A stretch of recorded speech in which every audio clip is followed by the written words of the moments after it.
Archived anytime. Steve Roccaforte, he is the associate head coach and recruiting coordinator. I just love a guy who sits on the bench and cheers his team on, and then he goes in the game and makes a key shot.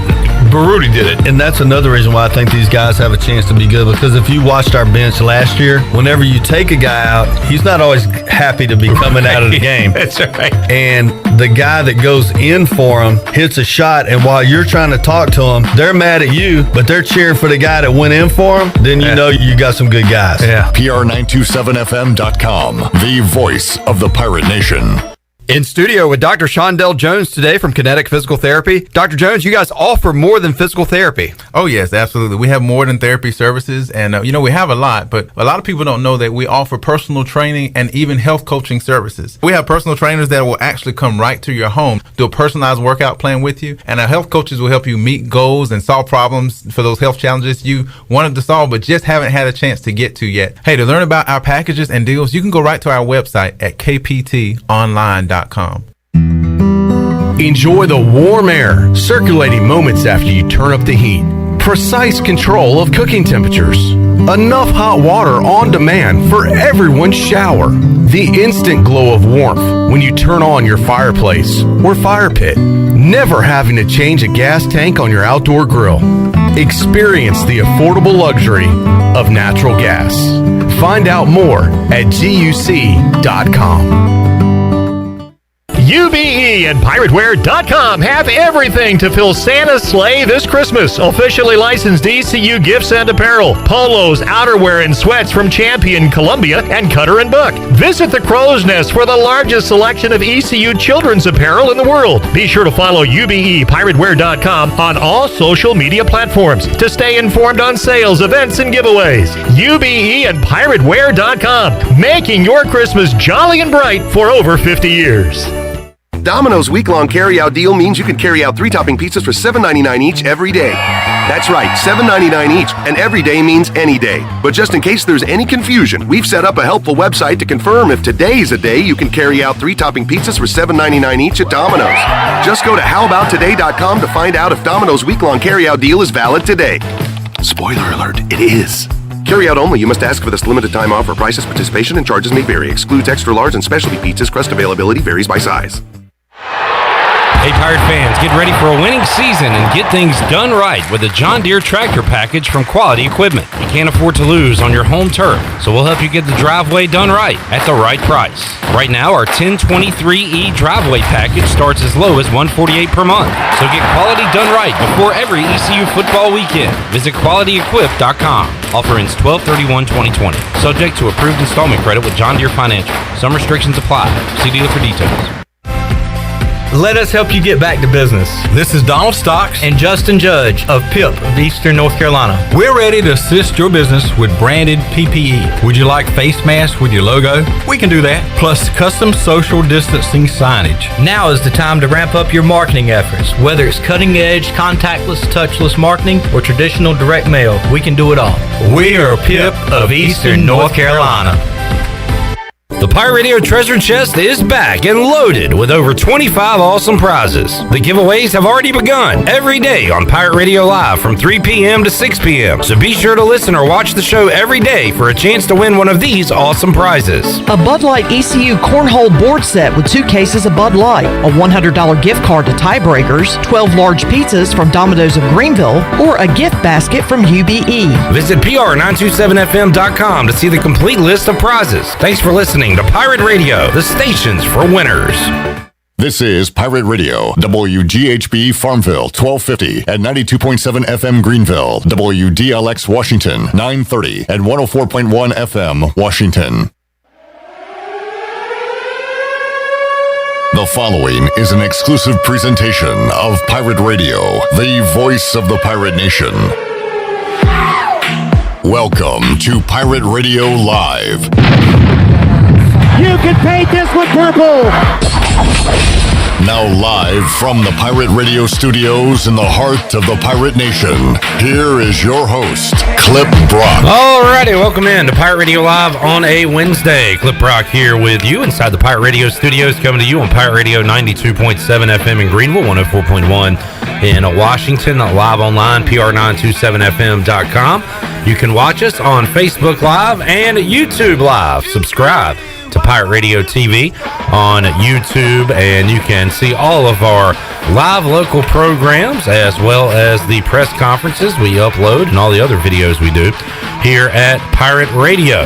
Got a big show on tap for you today. Brian North going to join us around 4 o'clock, talk about everything going on at ECU, the ACC, and beyond. A little later on in the 4 o'clock hour, we will talk to Seymour, color analyst on the Pirates IMG Sports Network. Has called 2 wins for ECU basketball so far this season, including the victory over the NC Wesleyan Battling Bishops on Tuesday. We will recap that one, talk about what's going on with Pirate Hoops with Seymour.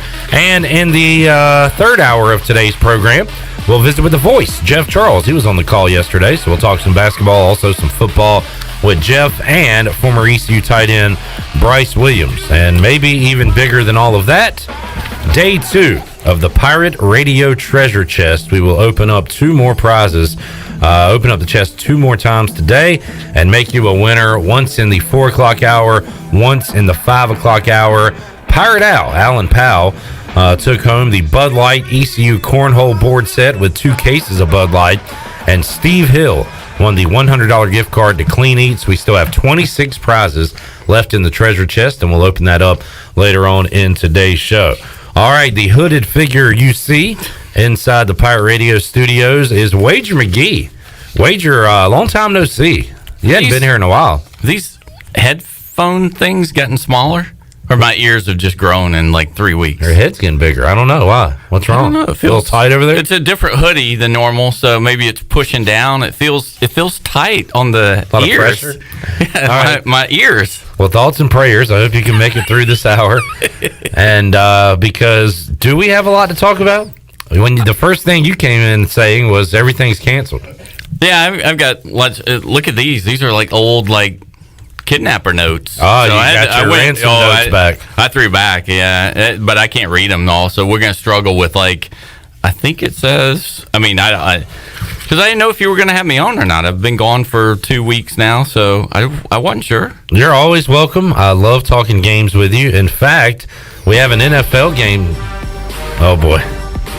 I hate to interrupt you, Clip. Speaking of cancellations?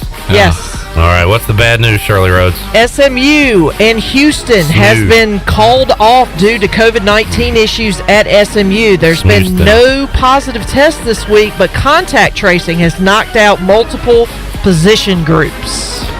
So they tried to play this game the week before the ECU game, right? And then it got moved, and they're not going to play this week. What did you say about rescheduling or anything, Shirley? Did you say anything about that? No, I am We're running not out of time here, so yeah, there's not a lot of weeks left. Well, it's all the same. I think the same thing with Kent is what it's all too. So that multiple positions, so Kent's not going to play, and they play a 5-game season, so they're down to 4. I'm looking to see if there's anything. The team had a conversation Sunday night about finding ways to finish strong before heading. Without another game scheduled, it seems SMU will head right into bowl season as of now. Okay. What the heck is bowl season? Yeah, I don't know. What bowl games are being played? The whole thing's weird. Let's talk about what we know is going on as of right now, though. And that is the NFL game at 3:40. We're 30 minutes away from kickoff. This is really strange. But the Ravens are set to take on the Steelers. Is this on NBC, I believe? I have no idea. Pretty sure I don't saw NBC. 10.5 wager. Just at first glance, I'm taking the Ravens, not even knowing who's playing for them today. Yeah, I think so, too. Mainly because Pittsburgh won the first game. From what I remember, I think Pittsburgh or Baltimore. Baltimore was winning most of that game. Yeah, right? and they outgained it by 200 yards. So there were some issues in the red zone with Lamar. I think he threw a couple of picks down close that gave Steelers. So I'm not sure that RG3 is a big downgrade. Now, what is the concern is no Dobbins or Mark Ingram. So Gus. You got the Gus bus. Yeah, Gus Edwards. But I think all the wide receivers are healthy. I think the defense is pretty healthy. I don't know. It's a division game. It's a division game. It's a lot of points. Yeah, I mean, usually if this game is, because the first time they played, Steelers were getting 3.5, and I took the 3.5, thinking it was too much. 10.5 in a 42 total game. It's another thing too. People do correlated parlays that low, assuming that the game is going to be that low scoring. Don't you take the dog? Tease it. Go. I mean, go. Whatever. It's at 10.5, right? Yeah. Go 7-point tease and go 17.5 and under 49. Under 49. What do you think about the total alone itself? It seems. I mean, I don't think that it's going to be a high-scoring game anyway. Again, what are the ball? I mean, Ravens aren't going to try to get in a shootout with RG3 and Gus, and I mean, so I think it's ball control, trying to keep it away from the Steelers. I think Steelers are fine playing that game. First game was exciting, high-scoring. Ravens had, I think, 480 yards of offense. I think it was 27-24. I can look at my book. When you say RG3 and Gus, it reminds me of Redskins greats. Oh. One RG3 and then Gus Farrat, of course. Gus Farrat. Another great quarterback. Of course. Redbeard, yep, NBC, Al Michaels and Collinsworth. Al working on a Wednesday will be salty AF. I don't know. It depends on what side he's on and if the team he picked wins. So we'll see. I mean, they were always scheduled. This was a Thursday night game, though, right? This was a Thanksgiving night game, and now we've moved to almost Ash Wednesday game. So, but as we saw yesterday, it came out that the Washington-Dallas game was the most watched NFL game this season. There you go. Everybody got their football fix with Washington absolutely destroying the Cowboys. And now the Cowboys on a weird week because they were scheduled to play tomorrow night against the Ravens. They were going to go Thursday, and now they're next Tuesday. Washington Steelers will be next Monday at 5. I kind of like the football team plus 10 points there because Steelers and the Bills are the following week. We'll talk about that maybe when we talk about ahead. Yeah, the Bills look ahead. All right, a football team might catch the Steelers on a slight. I think 49ers are probably catching the Bills a little bit more on the look ahead because that's a Sunday night or Monday night game, right? Pittsburgh Buffalo at Buffalo, huge game for Buffalo. They're just going to overlook the 49ers this week, who are getting healthier and healthier. So, man, a lot of look-aheads Wager has to discuss today. You want to just stick with the NFL while we're here? I mean, we talk college if you want to. It's so unknown. So I like to go in order, and there are no Thursday night NFL games, as you just said, but there are 2 football games scheduled. Louisiana Tech, North Texas. North Texas, a favorite in that one, and Air Force Utah State will be after that. So, anything on those two? Yeah, what I tried to do, usually I think we always about this time of year start looking at teams that have 5 wins, and they need that 6th win for a bowl game. Right. You don't have that this year. I know. Yeah, the motivation. I mean, the talk is like that Liberty may not make a bowl, but then Vanderbilt could make a bowl because the due to tie-ins and stuff. Yeah. So what I started trying to do then was look at a couple of things. Like La Tech hadn't played a game since October 31st. Wow. So I think North Texas just played last week. And is this the last game? This is La Tech's last game. North Texas still plays UTEP next week. Is Babyface Skip going to come out of the house? He's going to just have a giant beard like Tom Hanks on that, what's the island movie called? Castaway? Castaway, thank you. Yeah. I thought the total was a little bit low, but, I mean, if there's ever a team that's rested, I mean, whoever has a 6-week bye like La Tech has. Yeah. I looked at the totals and what they were averaging and what they were allowing. North Texas totals, as we know from earlier in the season, average about 75. La Tech's about 62. North Texas gives up about 41. Still has a game left, so they may not be putting as much focus into this game as La Tech. I mean, La Tech's 4-3 overall. I mean, don't they want to win to have a winning record, I guess? I was kind of leaning La Tech because North Texas defense hadn't improved since we saw them giving up, 60s and 70s earlier in the year and beating 100. But I kind of leaned over. I kind of thought La Tech and the over made sense here. All right, great game on Friday night. Louisiana and App State in Boone. And App State only a 2.5-point favorite in that one, total at 51.5. I like Lafayette in the game. So, I mean, it's a weird. App has not done very well against the spread this year with new coach He is only 2-7 against the spread this year, and App's only 2-8 the last 10. And still, Lafayette as a dog is always a good spot. Napier 8-3-1 against the spread, and probably coaching for the next job. Lafayette, this is their last game, and they're playing in the championship game. App still has another game next week against Georgia Southern, so it's a weird thing. I kind of like Lafayette there. A little bit forgotten too, right? Everybody's talking about Coastal and Cincinnati and all this. So this is a team to beat Iowa State, who might win the Big 12. Yeah, I'm looking at the standings, and they're 6-1 in league play. Yep. Coastal, of course, undefeated. App State's 5-1. Yeah. So I mean, they need to win it, but I like Lafayette. I have seen some Lafayette games before. They came off. They just beat Monroe last week, 70-20. So playing really well. A little revenge for them too, because they lost last year in the championship game. I think App has won all three of the last 3 games. They've been really close and tight. I wish it would get to 3, but if anybody likes to tease things up, I might tease them up past the key numbers of 6 and 7, even though it doesn't matter as much in college as NFL. But I like Lafayette to get it done. All right, Boise State, a huge favorite over UNLV on Friday night as well. Let's see, on to Saturday. Sure. How about I ask you, do you have anything you love? I just made a bunch of scribble, kidnapper notes here. So just you ask about games if you want. I think Clemson needs to score a whole lot. Not that that's a major surprise. So I would look at the Clemson over there.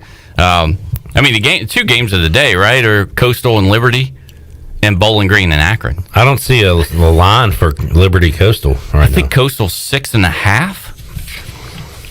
Why are they against the spread this year? Do you have that number? Coastal? Yeah, 8-1 against the spread, I believe. They're 8-1-1 against the spread. Liberty's fine too. They're 6-1. The last 7 is a dog. Yeah. I had a money line against NC State, but that's the thing. That's the only team they've really played. I kind of like. I don't know. 6.5 though seems to be a lot with those two. I don't disbelieve in Liberty. Is Coastal a touchdown better than NC State? I don't think Conway, South Carolina makes that much of a difference. I kind of lean. Game day is going to be there. We started off, though, that's the thing. We can't desert them now, right? We started off with them. Remember way back when they went to Kansas and they had all their spring practices? Oh, yeah. Coastal's been our team in 2020. That's right. So let's ride Coastal.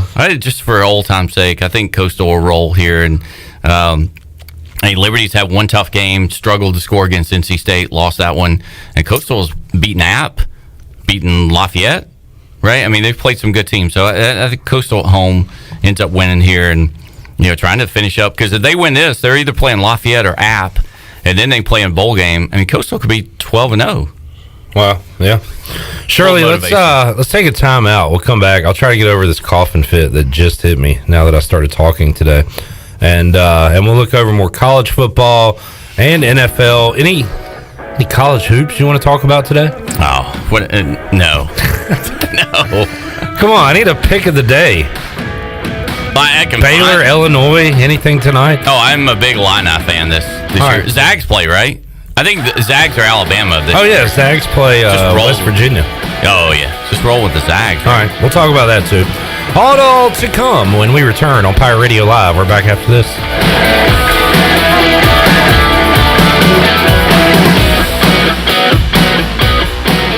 Banking is banking until service is not the same. This is Eric Clark from Select Bank and Trust, and this year has been unusual, but we have continued to focus on what has always been important to us, our customers. When businesses needed access to the Paycheck Protection Program, our team of local bankers worked around the clock to successfully keep our customers open and their employees working. Wouldn't you like to deal with a bank that is responsive to your needs, can make local decisions, and cares about you, the customer? We are Select Bank and Trust. Bank local, bank select. Member FDIC, equal housing lender.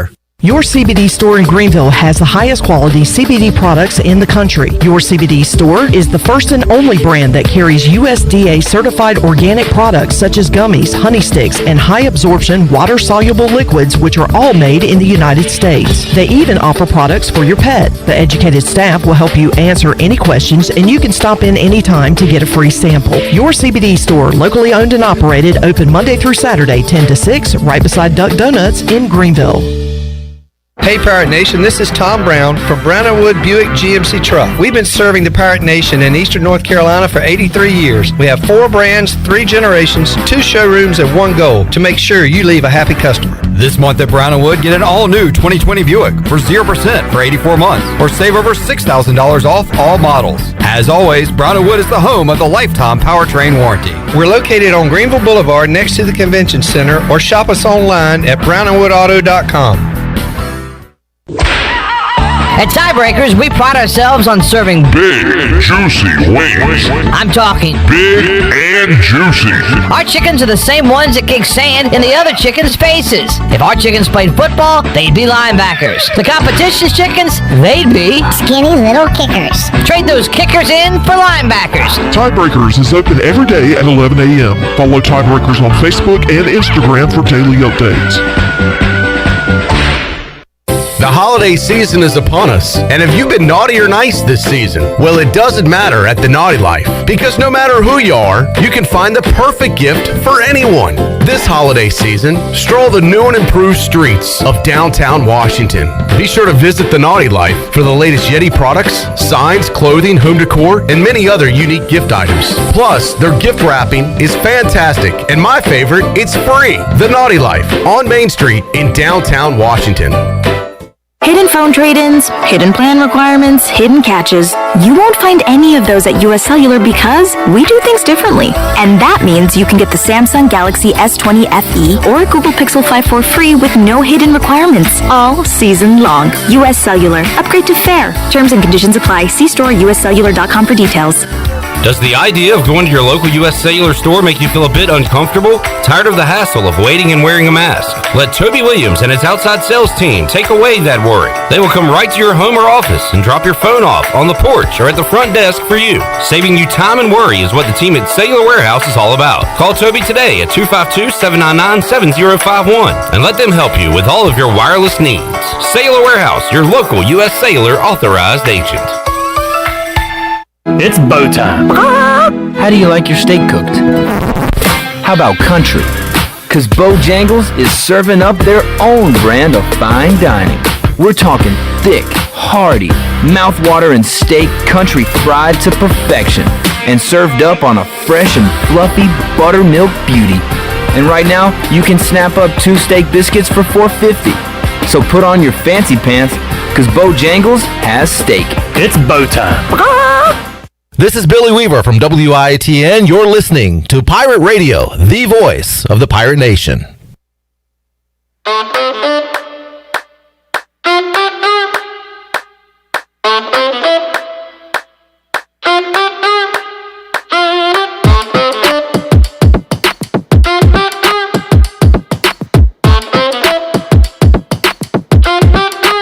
You're listening to Hour 1 of Pirate Radio Live. Now, back to the show. Well, welcome back. The best investment you can make is in yourself. Get educated and make prudent decisions about your financial future.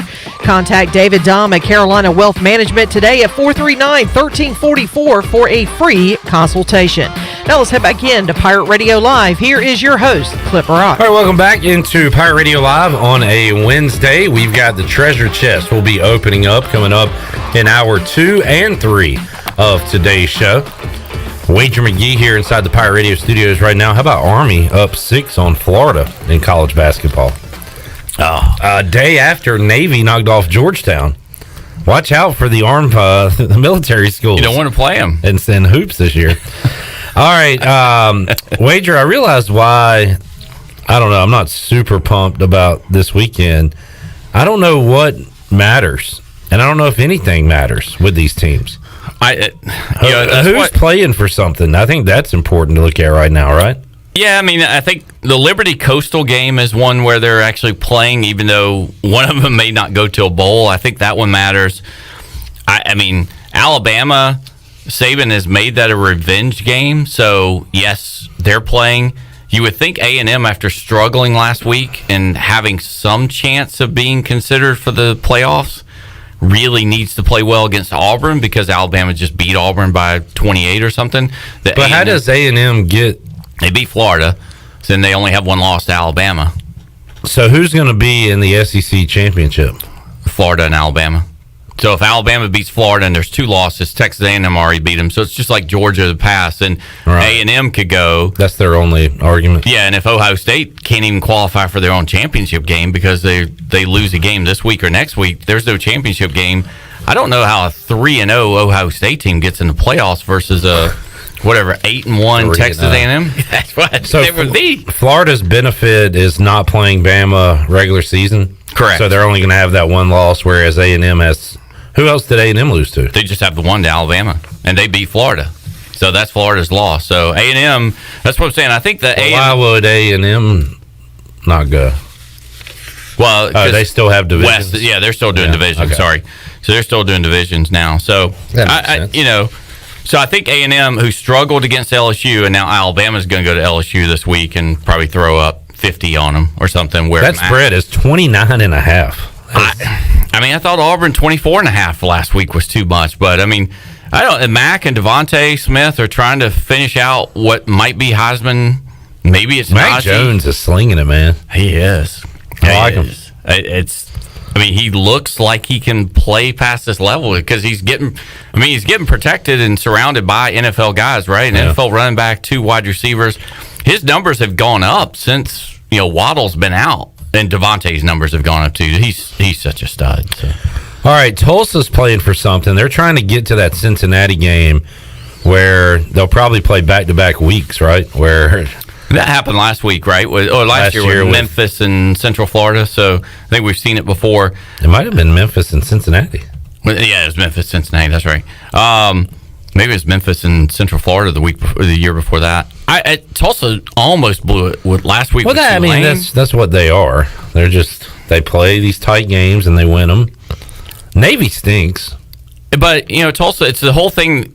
In the NFL, it comes out a whole lot. Like a team that's not used to winning, all of a sudden, gets installed as a 2 or 3 point favorite. And it looks like a small number, but they're just not used to being the favorite. We talked about Giants before, 6-point road favorite.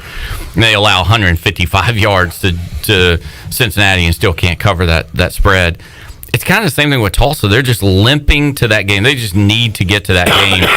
I would lean Navy at home. It's got to be a senior day for Navy, right? So the last time any senior for Navy is going to put a football uniform on, there's going to be something there. They'll fight and they'll stay in that game. So are they not coming back like other seniors will for at other schools? Because there's no classifications this year. Everybody gets their year back. I don't know. It's not about athletics at the academies. I know. Yeah. So, I don't know what force them out into the war. I think they signed up for a lifelong commitment. Yeah, they're in a sub next year, so they're not in a nickel defense. They're underwater. I mean, I would lean on the Navy side. Again, that's ugly because, like you said, they're not very good, but they can play and hang around. And I just think Tulsa is playing now not to lose. And they did almost caught them last week against Tulane. Somehow they escaped. And then even the week before that, every single game is a tight, low-scoring, or not low-scoring, but tight game. What do you think about when you hear like Ken Niumatalolo to Vanderbilt? Like, what would that be like? I mean, Alabama would win 83-3, but could they could beat like Missouri running the option, and so he would take that offense with him. I don't know, would he? I think he would, because it's the same thing that Paul Johnson did when he went from Georgia Southern to Georgia Tech. When you got schools that have a pretty stringent academic, admissions and standards, you got to come up with some quirky little system that's going to work there. So why not? I mean, a triple option in the SEC. I mean, Auburn did pretty well with that. I remember a time when they had a few guys in the backfield there run that. And Alabama, a long time ago, used to run that thing with quarterbacks. So I think it could work, and it would be on short, quick, with everybody else in the SEC being spread out, throwing the ball 70 times a game. That would be a tough game to prepare for, right? Yeah. You play Ole Miss, Alabama, Florida, and then all of a sudden you catch Leach, Vandy Lane, on a Friday night. And then Niumatalolo. Yeah, that would be strange. Yeah. All right, let's see. Any other games you like in college football this week? Iowa State is somebody that's playing for something, right? Because if they win this, they're in the Big 12 championship game. They get West Virginia, who strangely should not be overlooking Iowa State, but they've got a home game against Oklahoma next week. So I think they may overlook that. Iowa State barely slid by Texas, but back at home, they're 4-0, last 4 at home. I just think I think they win this. I think they get to the championship game, I guess, against Oklahoma, who, again, also is Oklahoma probably need to put style points on. Probably so. I mean, they've scored 62, 62, and 41 their last three.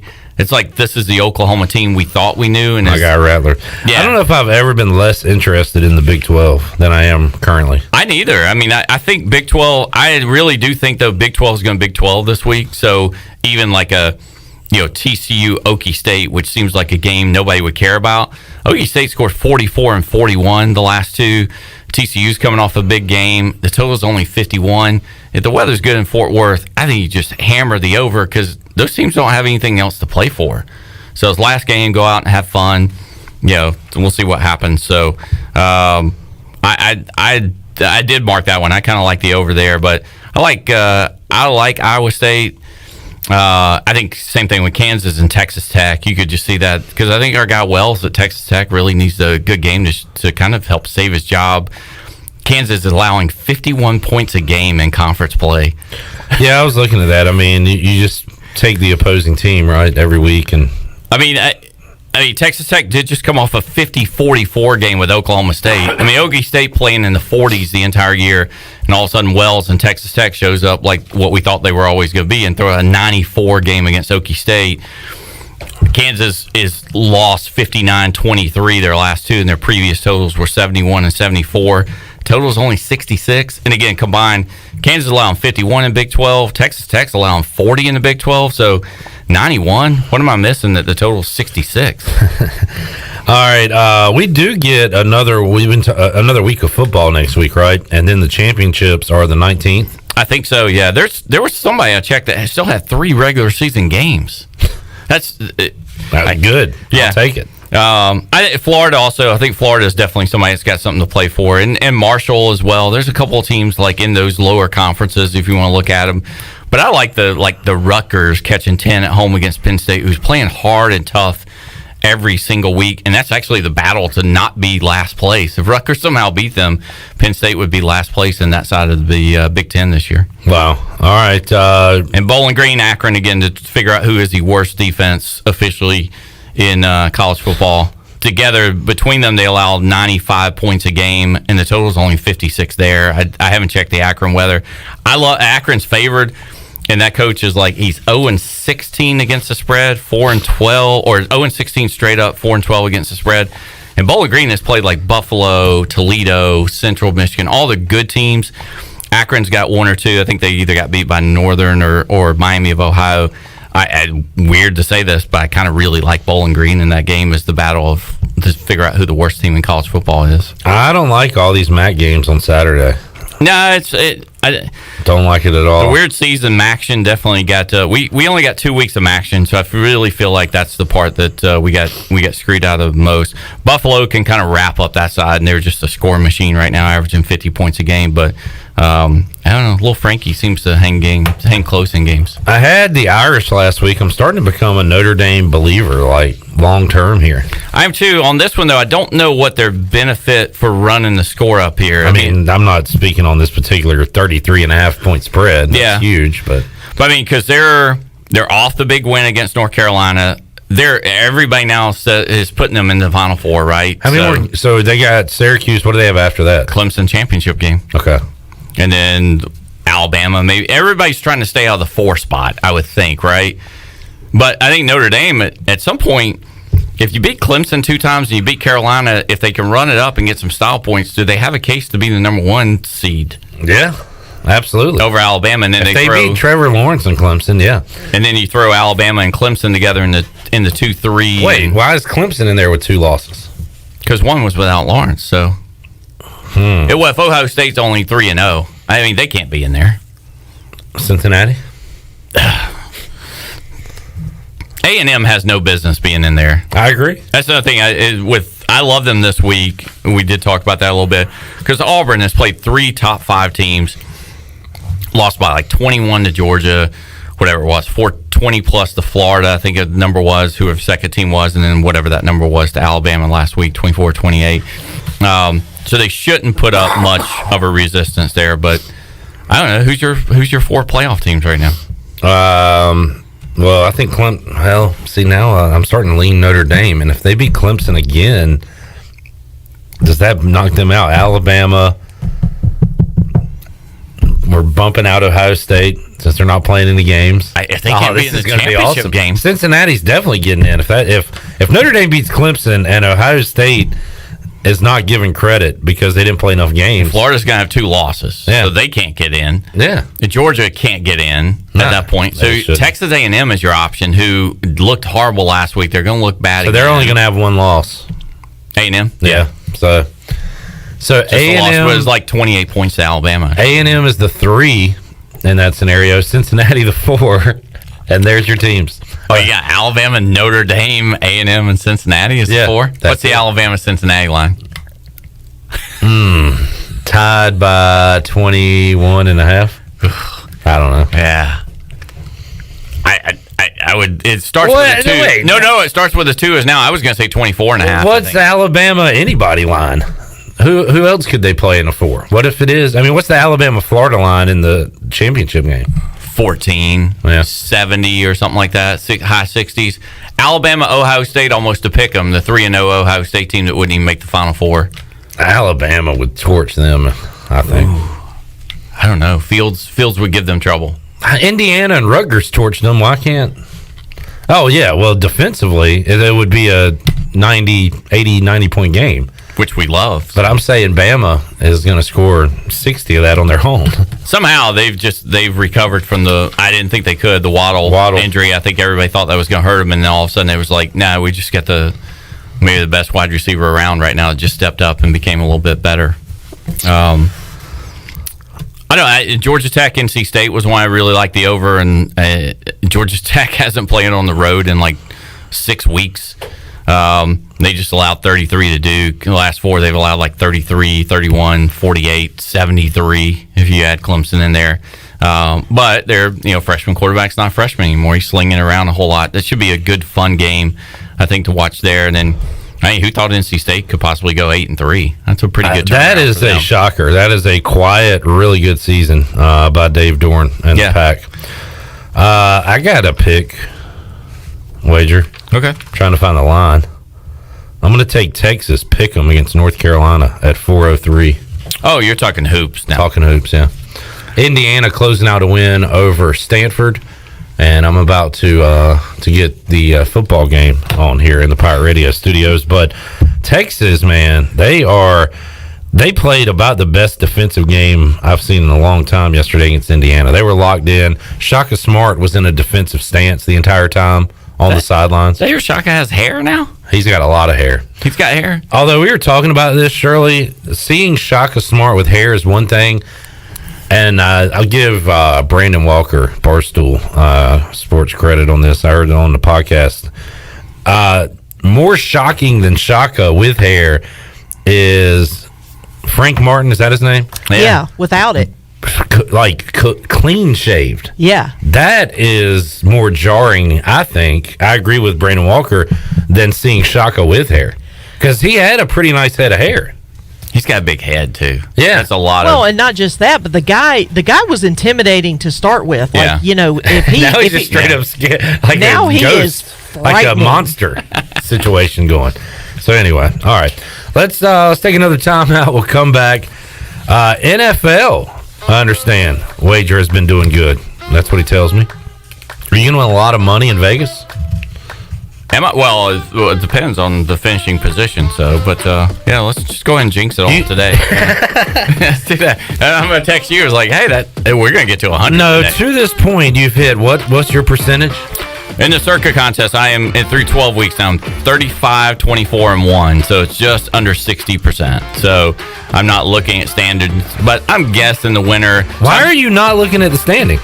Because you don't count your chips before you leave the table. You don't do it. But you want to know where you are, right? Prevent defense at that point, right? Wow. I'm 35.5. The last 2 weeks, not great, 5-5, but the top 5 consensus the last 2 weeks is like 1-9. So I feel like I've probably picked up a little bit on some people. So are you not going to look at the standings the entire time? If I was to go like 5, that's what I was going to say. If like this week I got backdoored on 2 late ones. If I go on 5-0, I would look. If we can go 5-0 this week, okay, I'll probably look at the standings. Doesn't Ariel like keep up with this thing? I need to see if Ariel because she's just a gambling expert now, right? That's right. So why are you on and she's not on? I don't know. I don't. Who books this crap? I don't know.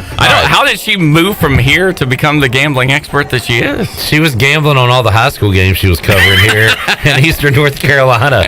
She had East Carteret over West Carteret, and that was a big payday for her, and that's how she made the move. Oh, it was a brutal backdoor, just like the Eagles. All right, Monday. We'll take a time out. Come back. We'll talk some NFL. Week 13, which, by the way, we're about to wrap up Week 12 kickoff in about 5 minutes. This is really strange. We're back after this.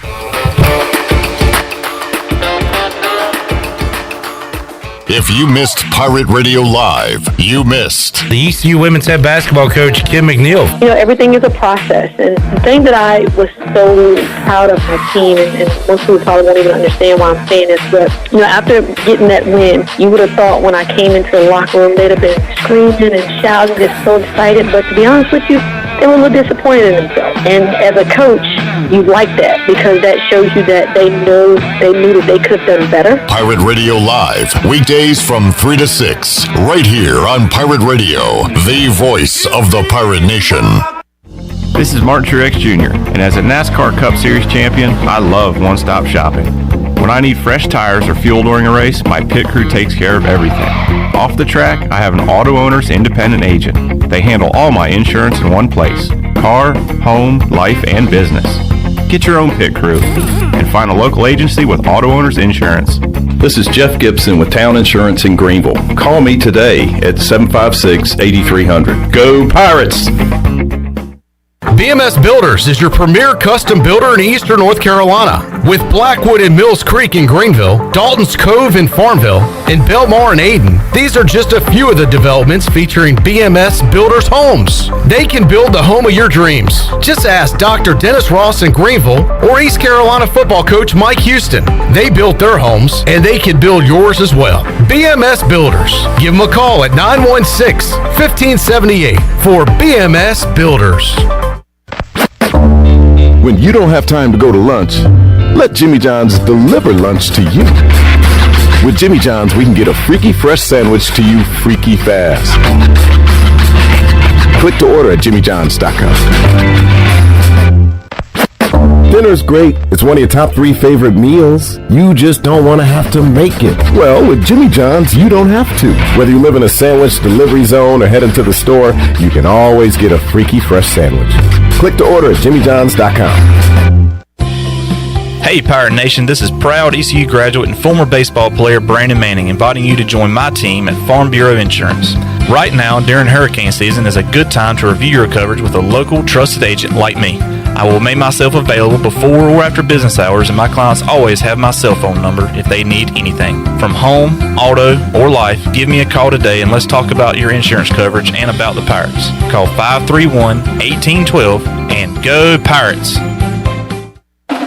Hi, this is Billy Parker, and football is here. Tailgate at home with family and friends this season and let Parker's Barbecue do all the cooking. While tailgating at your house, let us provide all the food with our delicious chicken, barbecue, seafood, and sides. We can customize packages for any size group, big or small. Give us a call today and place your order. Parker's and football, a winning combination. Also shipping nationwide at parkersbbq.com. Parker's Barbecue is how friends and family come together.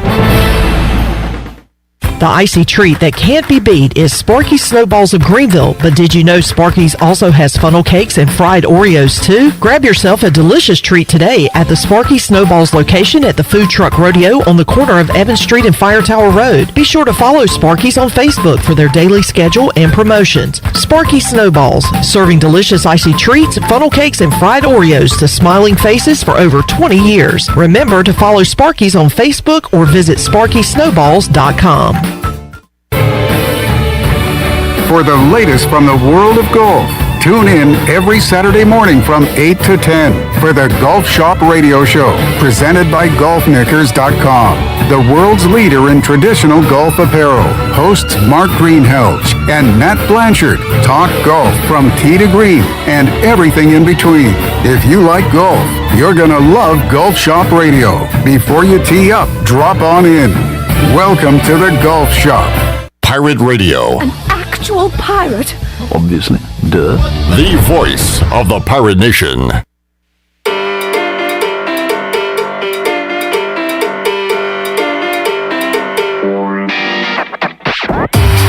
You're listening to Hour 1 of Pirate Radio Live. Now, back to the show. Well, welcome back. Now is the perfect time for a review of your home, auto, and life insurance with a trusted and experienced agent. Call ECU grad Brandon Manning with Farm Bureau Insurance at 531-1812. Brandon's clients always have his cell phone number and is available before or after business hours. Call Brandon today at 531-1812 to schedule a review and get a free quote. And as we head back in to Pirate Radio Live clip, I was just looking at Twitter just a minute ago, and UAB was scheduled to play Middle Tennessee on Sunday, and that game has now been I'm trying to find the correct wording here to make sure it's either postponed or canceled. Yes. I'm trying to get to it. There it is. Canceled. It's canceled because of COVID issues at Middle Tennessee, and I know that UAB is trying to is working with the conference on the possibility of rescheduling a game for this weekend. All right, they better hurry up. Because they're trying to win that side of the division. If they can't compete, then you know what the Conference USA Championship game is, right? What? Marshall and Texas San Antonio.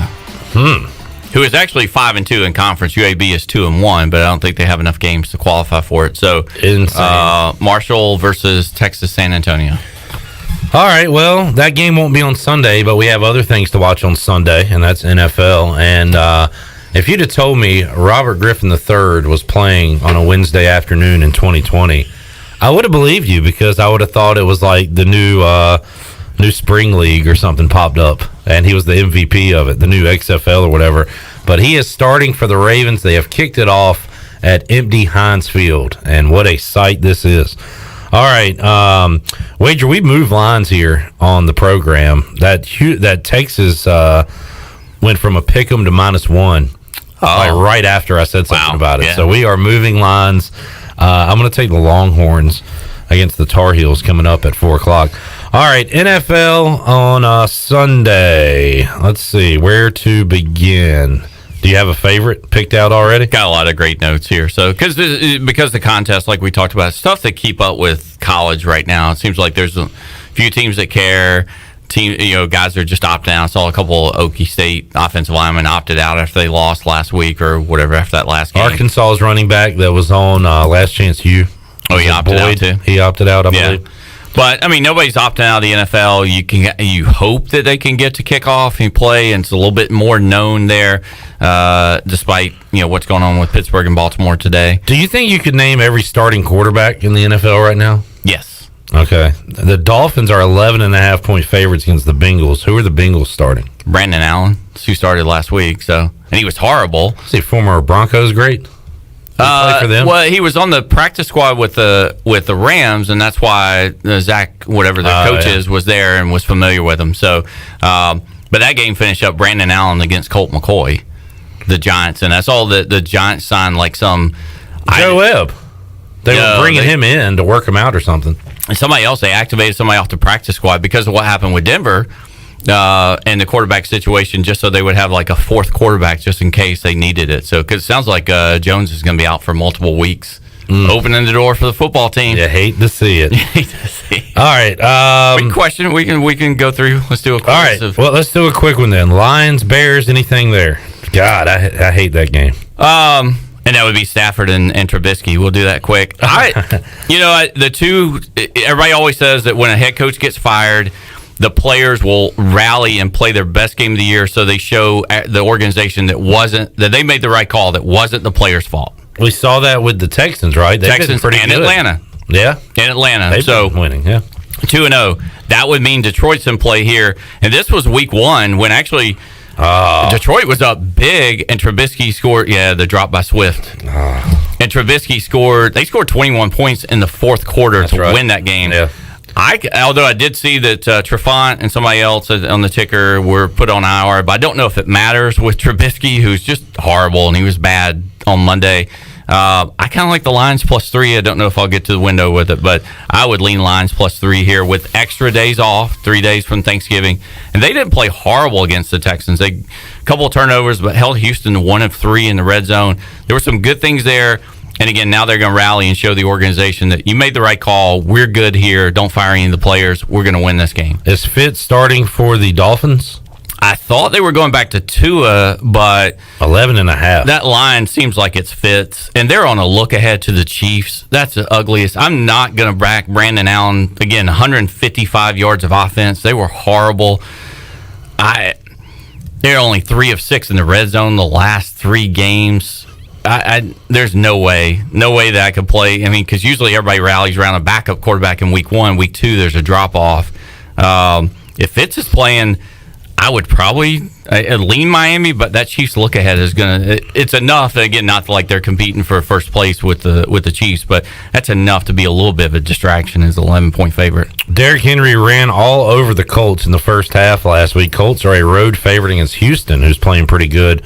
All of a sudden, Deshaun Watson lighting it up. How about that game in Houston? But no Will Fuller. He's gone from PEDs for the rest of the year, and they cut Stills. Was it okay? So I didn't day or two before that. I read the article or anything. Was it marijuana related or something? I just saw it was PED. I did too. I thought he said he had been using some sort of marijuana type stuff. He did, but then whatever the official thing the NFL came out with, they kind of threw him on the bus, almost like went opposite of that. So it was like, no, that's you didn't, but. We're good. Just leave. So that's like when somebody's like, "We need to talk. I know what you did," and you admit you did something else other than what you're getting called for, popped for. Yeah, interesting. Okay, I like the Colts on a bounce back. I mean, we're 2 weeks removed from the Colts beating the Packers at home, and everybody kind of being on board. Remember the Titans? That was a revenge spot for the Titans, needing to win that game. Colts had Taylor was out for COVID. That's all he's getting activated. They had a couple of key guys that were out. This is a really good, before Fuller was out, good bounce back spot for them. No big look ahead. And the Colts are still scoring. That's the thing. They're 2-0 against the spread on the road, too. And the last 3 games, they scored 28, 31, 34. It will be a shootout. I love the over in this, and Cleveland, Tennessee as well, as long as the weather is good there. Obviously, Houston's dome. You don't have to worry about it. But they're struggling a little bit in the red zone. I mean, 1, 2, 3, 6 of 13 the last 4 games for the Texans as they've been playing well. They're 3-1 straight up. I think it catches up with them in the Colts win this game. Are you willing to lay 10 with Kirk Cousins? Are you willing to lay 8 with Derek Carr? Raiders, Jets, and Jaguars, Vikings. Vegas was off the Chiefs game last week and was flat against the Falcons, but the Falcons are again play different under Raheem, who was probably going to end up getting that full-time job. They went there to New York last year, and I remember that because I had Vegas or Oakland in the contest, and that was the worst spot of the year for them. They got beat at New York like 34-3 or 37-3 last year. I don't love the spot for the Vegas, but you would think they were so poor last week that they'll bounce back and play a lot better this week. But I don't trust Carr enough to lay 8 points on the road. They're just not a good road team. I was trying to find the road. Anyway, they're not a good road team. So, they lost there by 31 last year when they were playing well. But I'm trying to find. I googled Raheem Morris underwear. He had a quote about underwear years ago, and I can't find it. But anyway, all right. Saints Falcons. Yeah, Taysom Hill and Matt Ryan. Saints own the series. 4-1. I love the under in this. We rarely talk under, so it should tell you how much I love it. And Falcons under mid to high 40s. Well, they play a little bit more defensive with Raheem as the coach. Even though last week they got lucky, it went under because the Raiders couldn't score. 1, 2, 3, 4. I mean, 4 of their 5 games. 4 of the last 5 games have gone under for them. 45, 42, 33, 49. and they played some teams that are offensive. Lions, Panthers, New Orleans, Las Vegas. I would think that this is an under 2. Again, quick turnaround for them. Saints 4-1 against the spread the last 5 in the series. Saints never lose when Drew Brees doesn't start. Undefeated last year, undefeated this year. Teddy, yeah. I mean, they are. It's a limited offense for what they do, but this is. He was talking to somebody today earlier about it. It seems like the Saints now run the Broncos' Tim Tebow offense, but when you get in the red zone, if you've got a big, bulky quarterback like that, it's tough to stop them. And the Saints are 6 of 7 in 2 games in the red zone. So if they can get into the 20-yard line, they're just maneuvering between the 20s. That's a problem. The line is fishy, to use Ariel's thing. She loves fishy lines. Mm-hmm. It should be more. It seems like it should be more than 3, with the Saints being one of the better teams. If it stays at 3, it's kind of I don't know. I like Atlanta. I think Atlanta bounces back and plays well again this one after losing it, but I don't know if I don't know if I'll pick a side again. It may just be more of an under. It's a perfect tease situation, I think, if it stays at 3 or at 3.5. But I guess you can't argue with it because they're winning. But man, Jameis would make that offense so much fun. I don't understand it would make why any football game fun. I don't know if it's just that they gave him the money and the Taysom that is, and Peyton is just so connected that he thinks that's they can win with that offense, and it is a very good playoff offense. I think if you want to look at that in the NFC, I think that can win in the NFC. I just don't think it can beat the Steelers or the Chiefs if they get to the Super Bowl and Taysom's having to start. Wade Drew had a listener that hit me on Twitter real quick going back to college. He says, I called the last half of Wager's take on the game with a line of 66. He explained the combined total was 91. What game was that?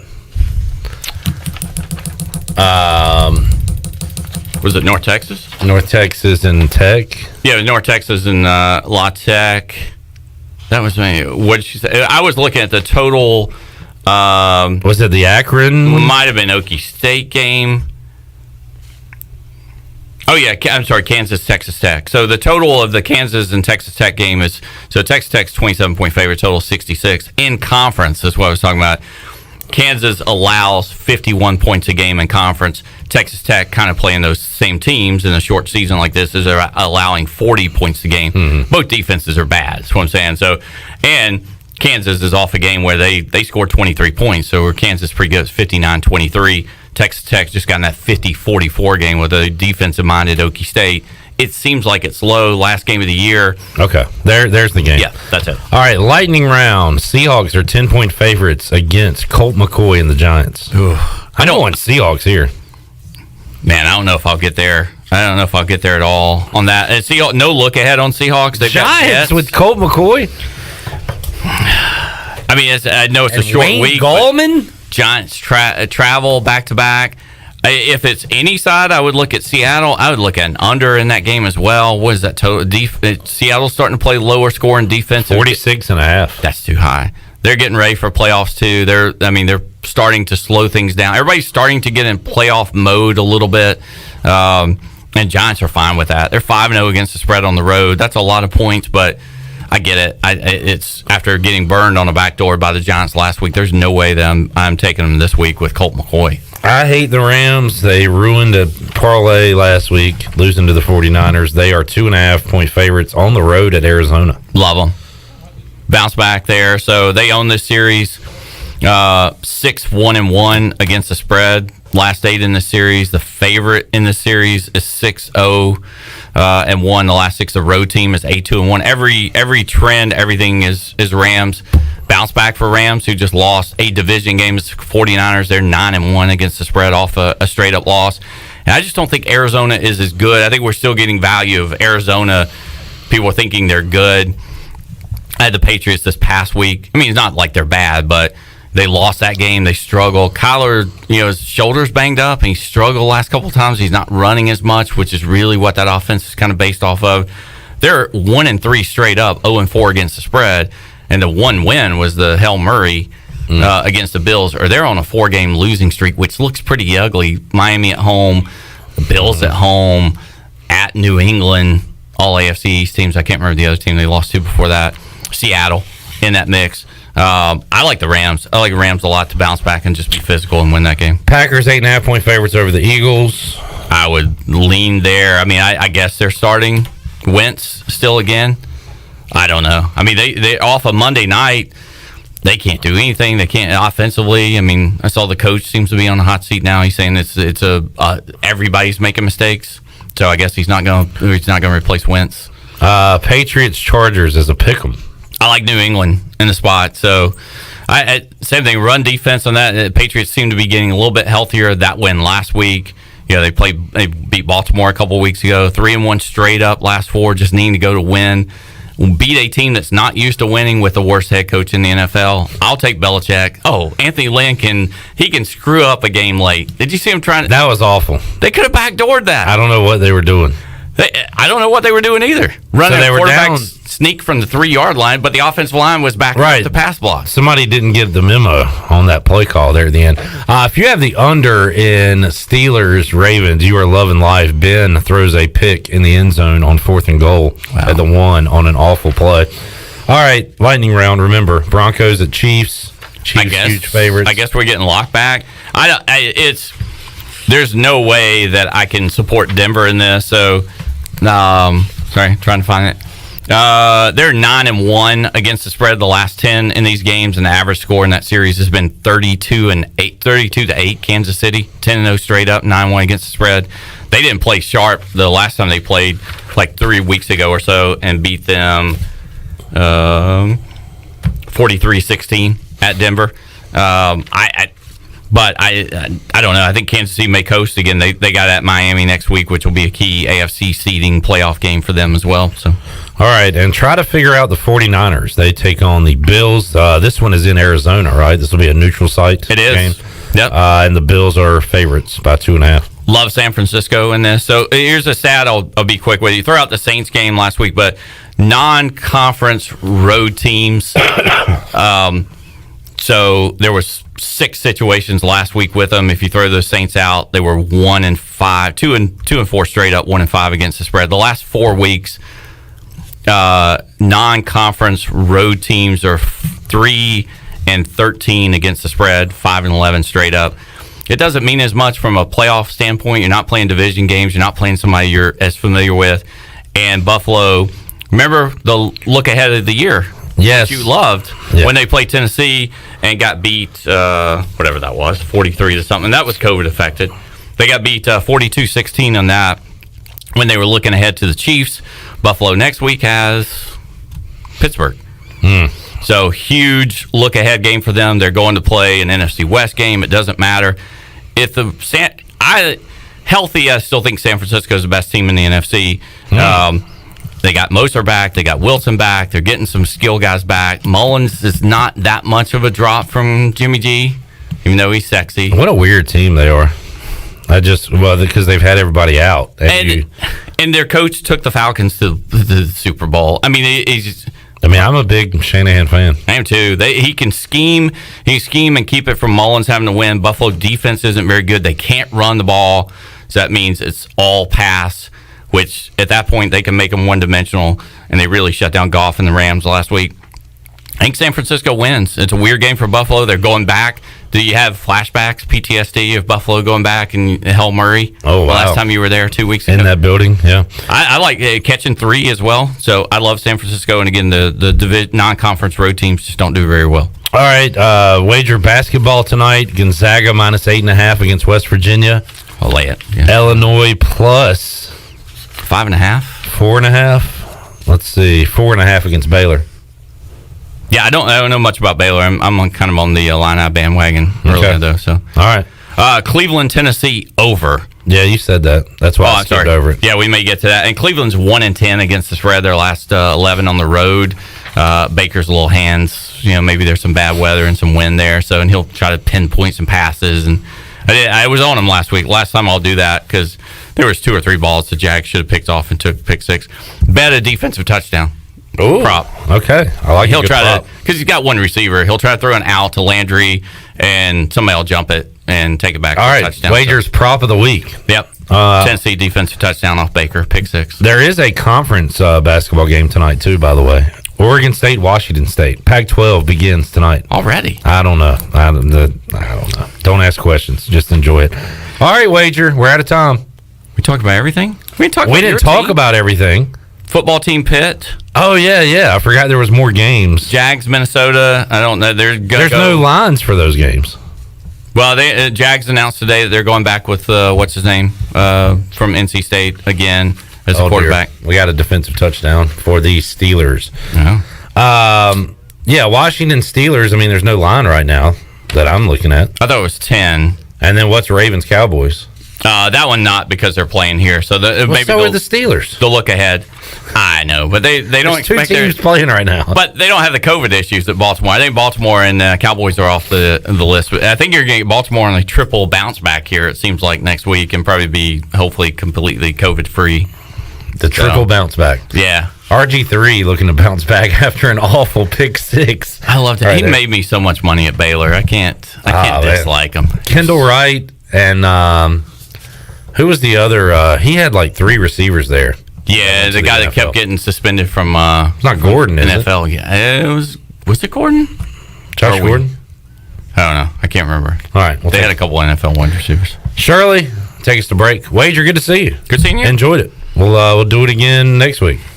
We got to go over all the bowls at some point. Know your bowls? First of all, we got to know what bowls are taking place, and then we can talk about them. All right, we'll take a timeout, come back when we return. Talk Pirate Hoops, Pirate Football, ACC, and more with Brian North, WCTI 12. He joins us on the other side. We're back after this.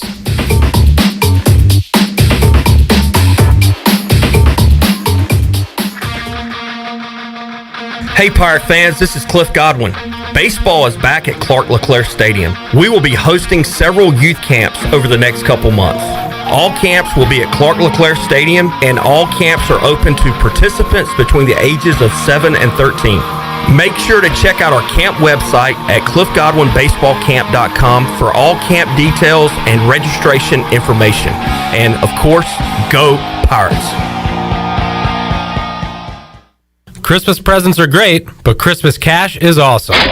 This is Vince from Play It Again Sports in Greenville, and it's time for us to help you turn around the stuff in your house into cash. Clean out your closets and garages for cash today.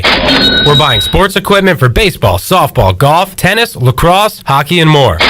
We're buying bicycles, skateboards, snowboards, water skis, treadmills, ellipticals, dumbbells, and more. Play It Again Sports, your home for Christmas cash. Just past the Cracker Barrel on Greenville Boulevard. Find us on Instagram and Facebook. Wouldn't it be great if you could get auto, home, life, and business insurance all from one agency? Well, that's where the Gavigan Agency comes in. They can help protect what is important to you. So why not simplify your life? See the Gavigan Agency in Greenville or give them a call today at 252-756-1400. Nationwide is on your side. Nationwide Mutual Insurance Company and Affiliates, Columbus, Ohio. Subject to underwriting guidelines, review, and approval. University PC Care is proud to support Greenville Fire Rescue this year in their annual Operation Santa Claus Toy Drive. Stop by their Fire Tower location over the next 2 weeks to drop off new unwrapped toys. University PC Care will honor $20 off any service for customers dropping off toys, and they will donate an additional unwrapped toy for every toy donated. If you have any questions or for iPhone or computer support, call 558-1280 or go online at universitypccare.com. This football season, prepare your taste buds for the most iconic sports watching drink of all time, Pepsi. Designed to power even the most passionate of armchair quarterbacks, Pepsi has everything you need to start strong, keep you in the zone, and recover from those triumphant wins. Before I was just your average football fan, but thanks to Pepsi, I'm a football watching MVP. Nothing can stop me from cheering my team on to victory or overreacting when the ref makes a bad call. What do you mean he wasn't in? That looks like 2 feet to me. With refreshing deliciousness specially formulated to keep your eye on the ball and mouth-watering fizziness to help you power through game day, Pepsi is the premier football watching beverage. I used to care when Mike cheered so hard he spilled nacho cheese on my carpet or wiped buffalo sauce on my new couch. But thanks to Pepsi, I'm so in the zone, even Mike can't ruin my football party. See? Don't even care. So this football season, make Pepsi your go-to game day drink because it's the only drink made for football watching. Pepsi, that's what I like. In studio with Dr. Shondell Jones today from Kinetic Physical Therapy. Dr. Jones, you guys offer more than physical therapy. Oh, yes, absolutely. We have more than therapy services, and, we have a lot, but a lot of people don't know that we offer personal training and even health coaching services. We have personal trainers that will actually come right to your home, do a personalized workout plan with you, and our health coaches will help you meet goals and solve problems for those health challenges you wanted to solve but just haven't had a chance to get to yet. Hey, to learn about our packages and deals, you can go right to our website at kptonline.com. This just in, the holidays are not canceled. Now, back to you. Thanks, Shirley. With the holidays approaching, it is time to plan those special end-of-the-year get-togethers with friends and coworkers at Emporium. Explore your pour at Emporium, Greenville's favorite place for private events. Emporium offers 52 self-pour taps, plus a nice selection of wine and champagne on tap as well. Book today by calling 565-8773 or visit Emporium.com and follow them on Instagram and Facebook. Emporium, Dickinson Avenue, downtown Greenville. This is Pirate Radio, WGHB Farmville, W224EI Greenville, WDLX Washington, and W281CH Washington.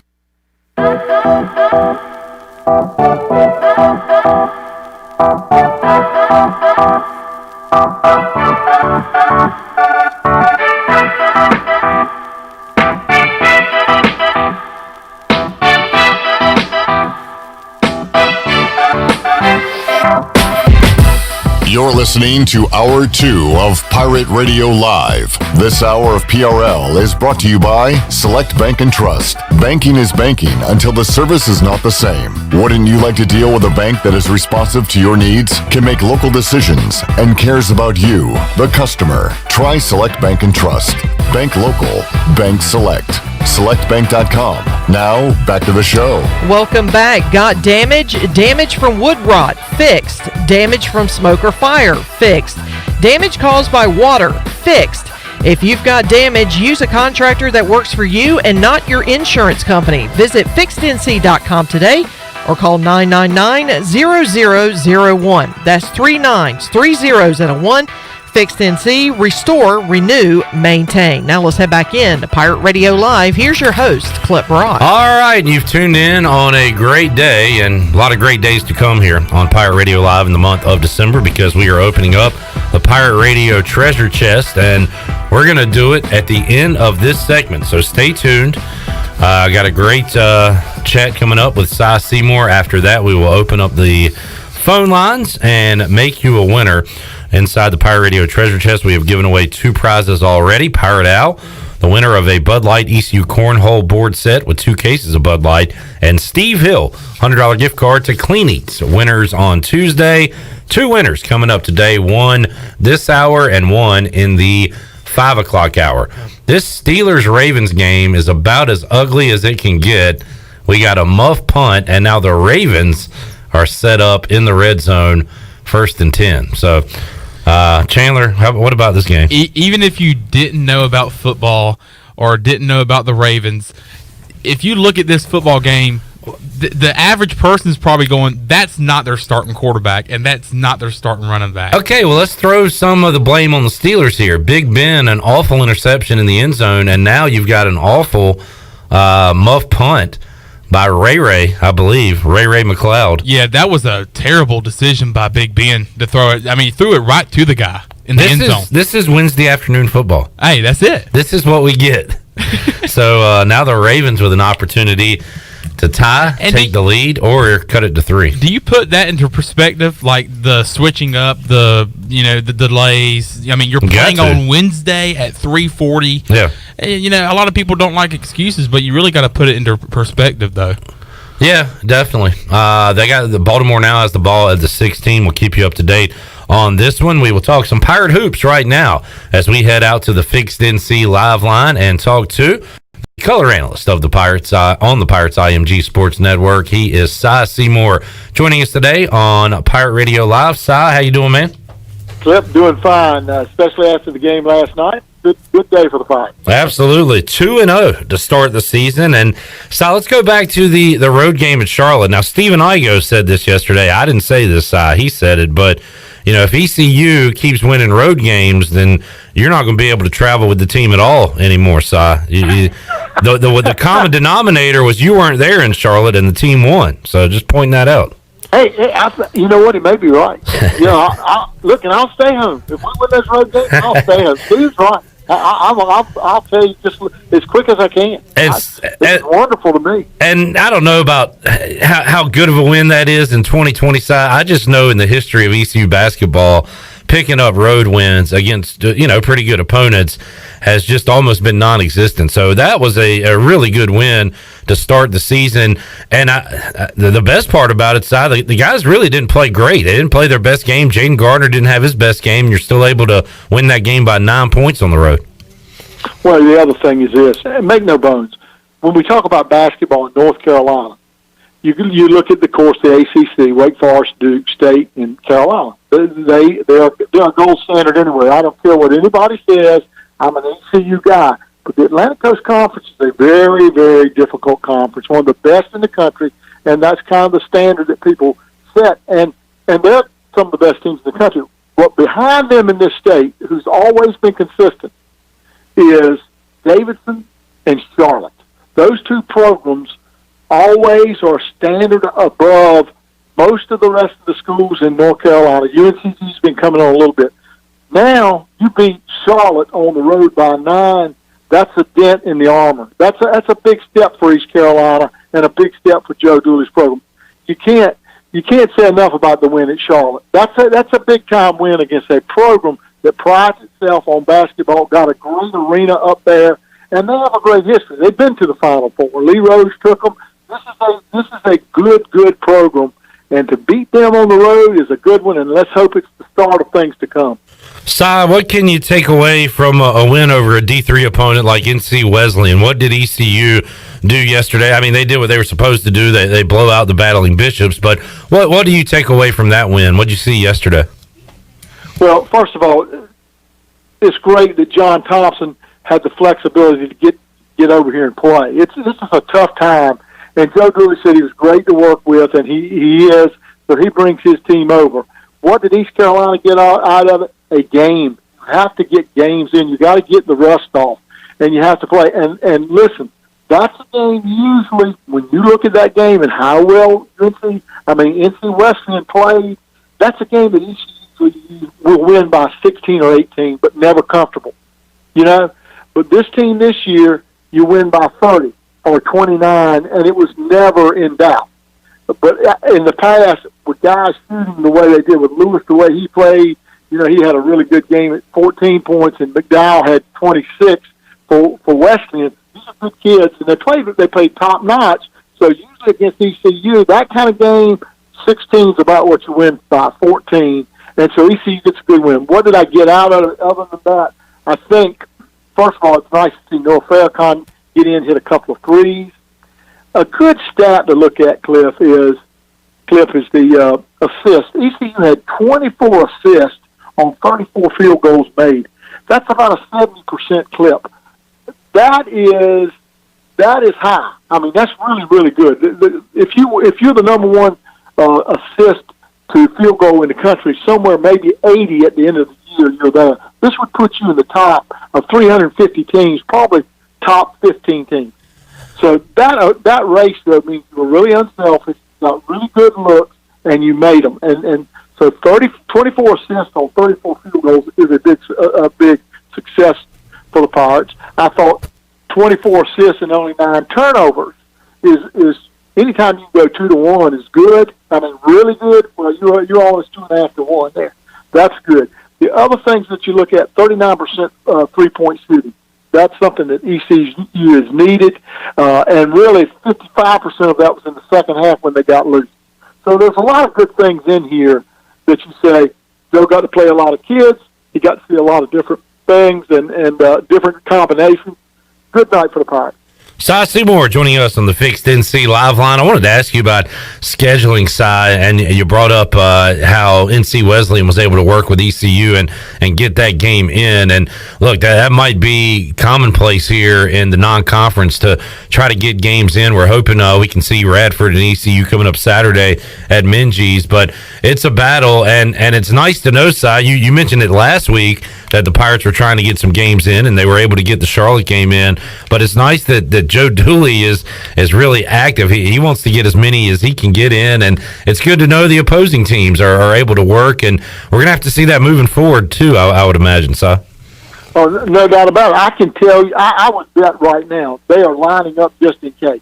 You know what I mean? They're on the phone saying, look, for other coaches, we're very fortunate to have the coaches we have right now. I make no bones. Listen, Joe Dooley is as good a guy and as good a coach as in the country. I mean, he's that good.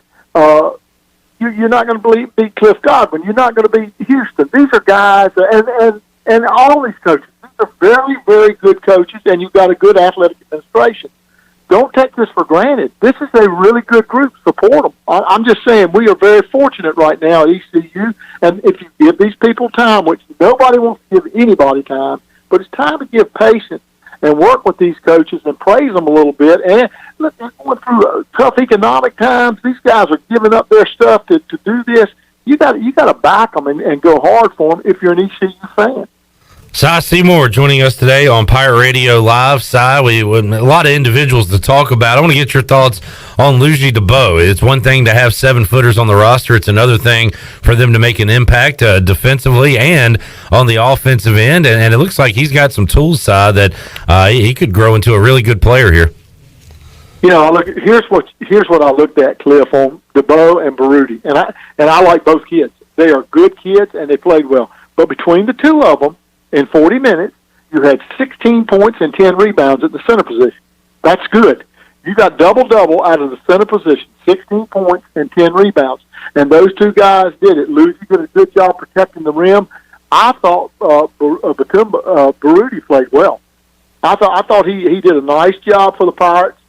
He hit some jumpers. He plays hard. Those two guys are holding down in the middle. And when you look at the total combos, Baruti had 6 rebounds. DeBow had 4.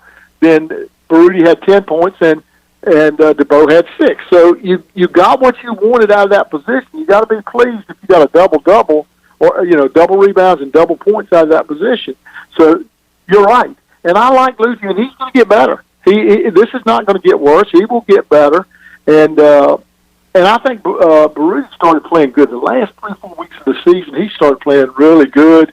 And last year, and he's just continued to that pace. So you got to be proud of what he did.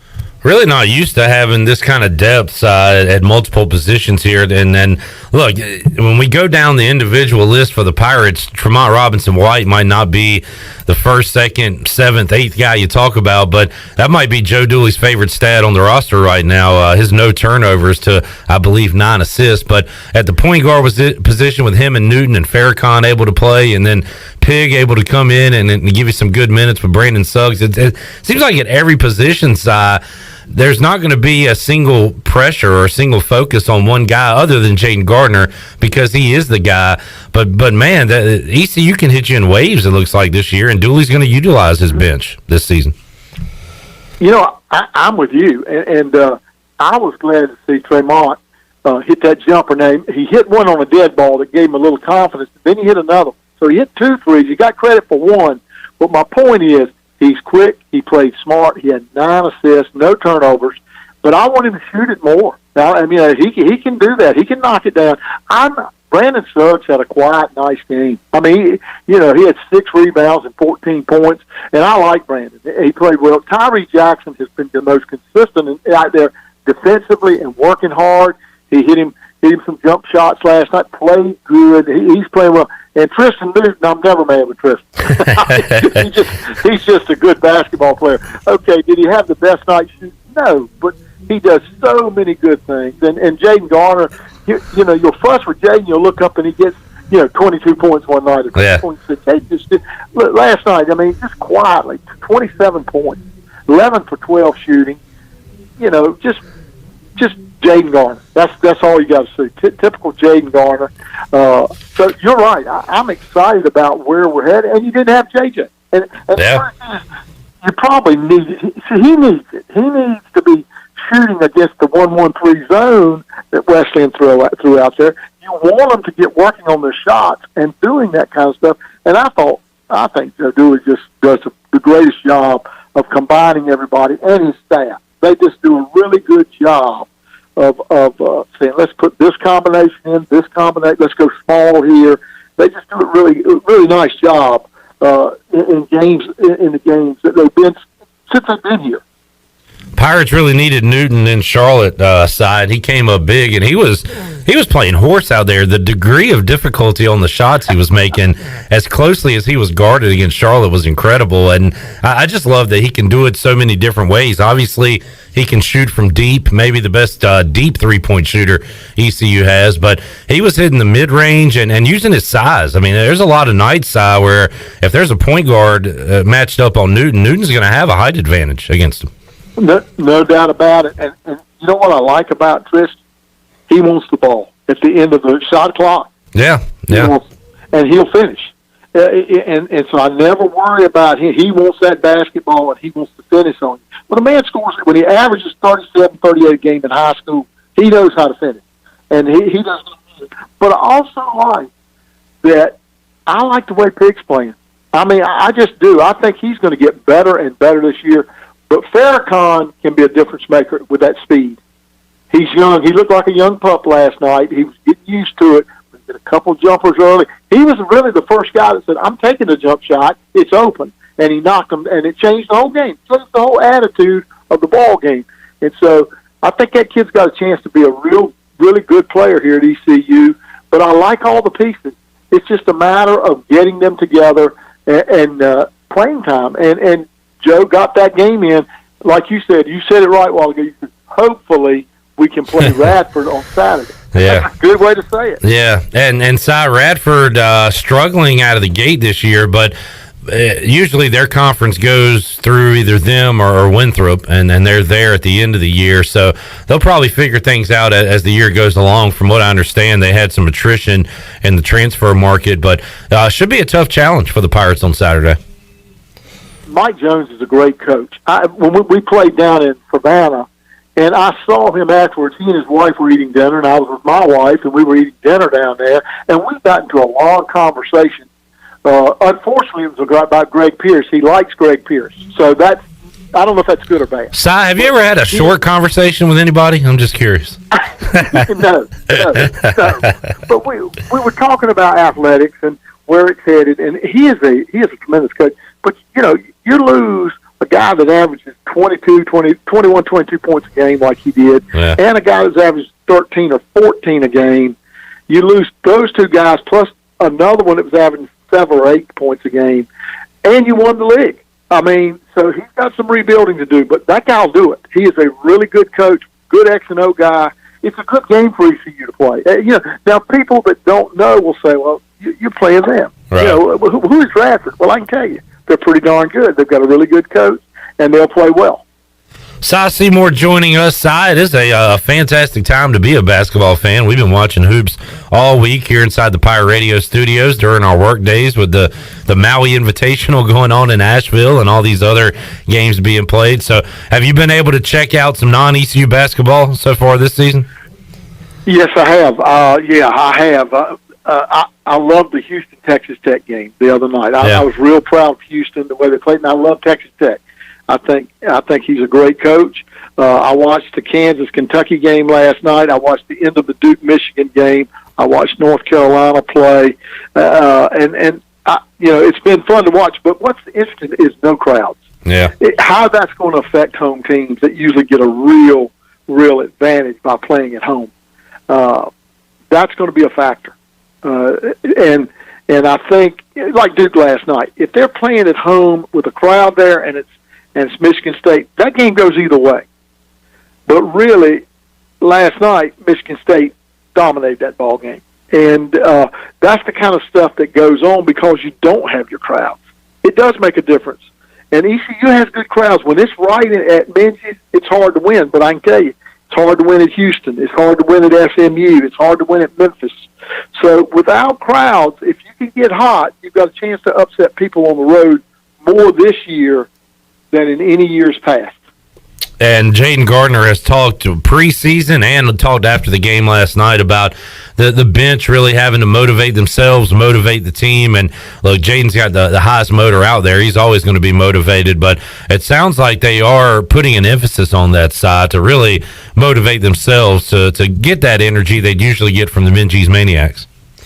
Exactly, and ECU has a really good core on that bench. Ian Jones, I was so glad last night that he hit those shots and getting some buckets last night. He is a great kid, and they have kids on that bench are really good kids that are believing in what we do, and they've bought in. The managers buy in, and this is and Joe, I'm sure, is saying, "You guys keep them up," and they do.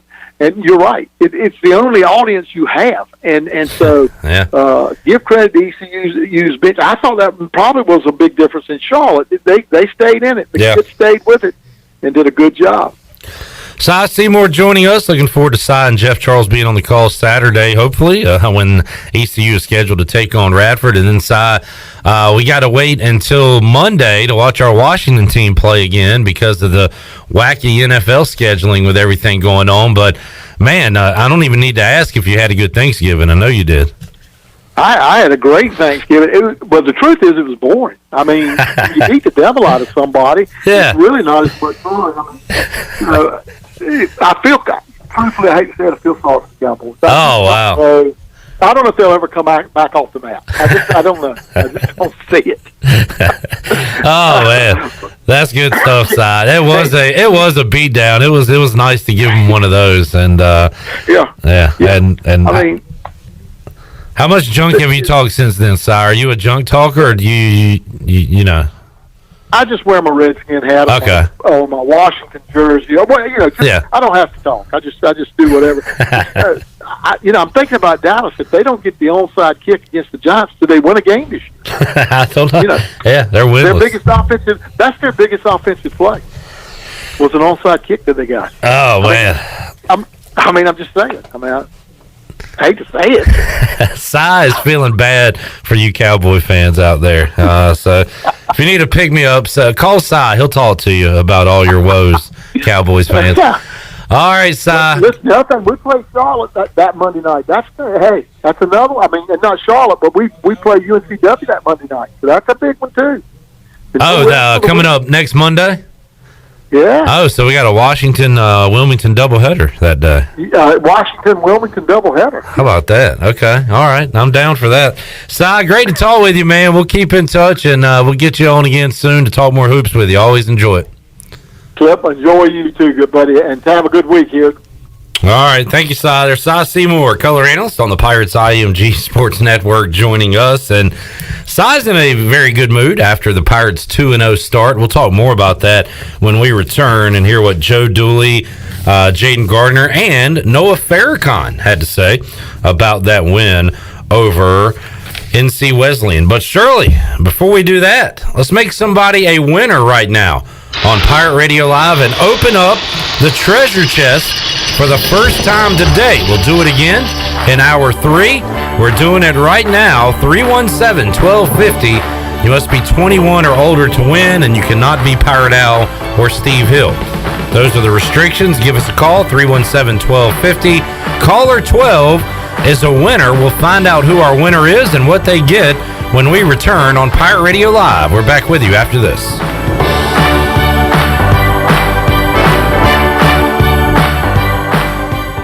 Ahoy, mateys! To keep those cars clean, you need the Pirates Cove Fast Pass.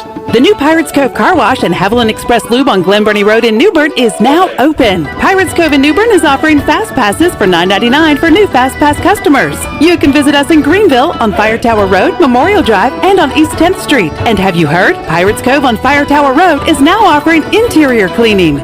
So we have you surrounded. Pirates Cove, the official car wash partner of ECU Athletics. My whole business just went up in flames, but my agent was there before the fire was out. We started a plan. I've got 25 employees who could be out of a job if we didn't get this place running again. My independent agent and auto owners insurance, they made sure we didn't skip a beat. I mean, we didn't miss a single payroll. That's incredible. For whatever lies ahead, we're always there. This is Norm Bryant with Town Insurance in Greenville. Call me today at 756-8300. Go Pirates.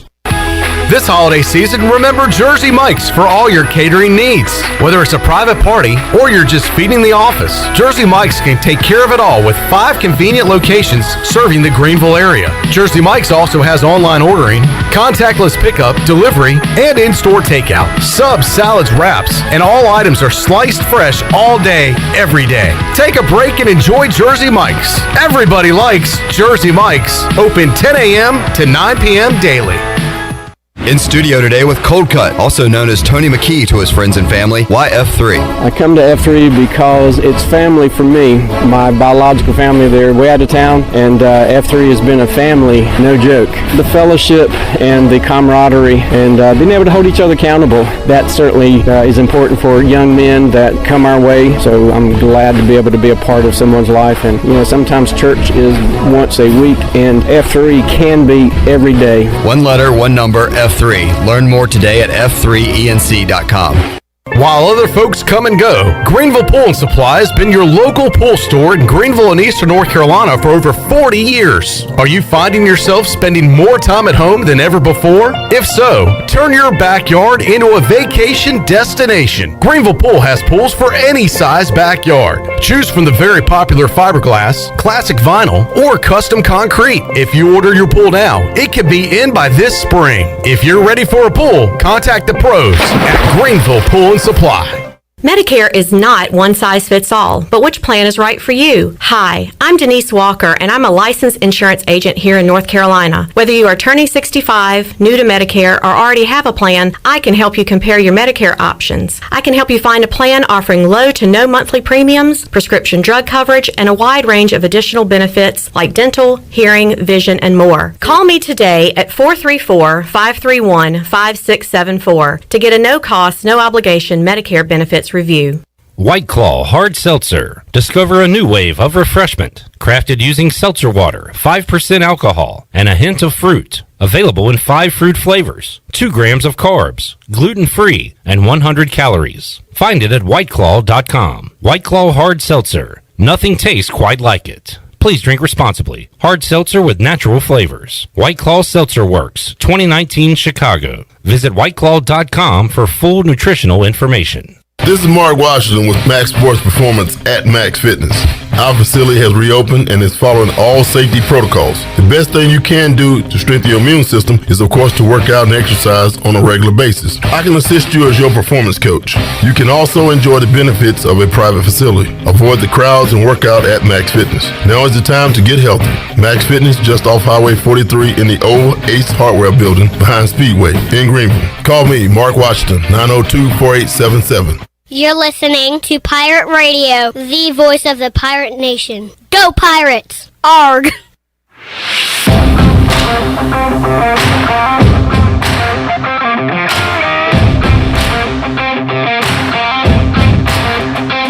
You're listening to Hour 2 of Pirate Radio Live. This hour of PRL is brought to you by Select Bank and Trust. Banking is banking until the service is not the same. Wouldn't you like to deal with a bank that is responsive to your needs, can make local decisions, and cares about you, the customer? Try Select Bank and Trust.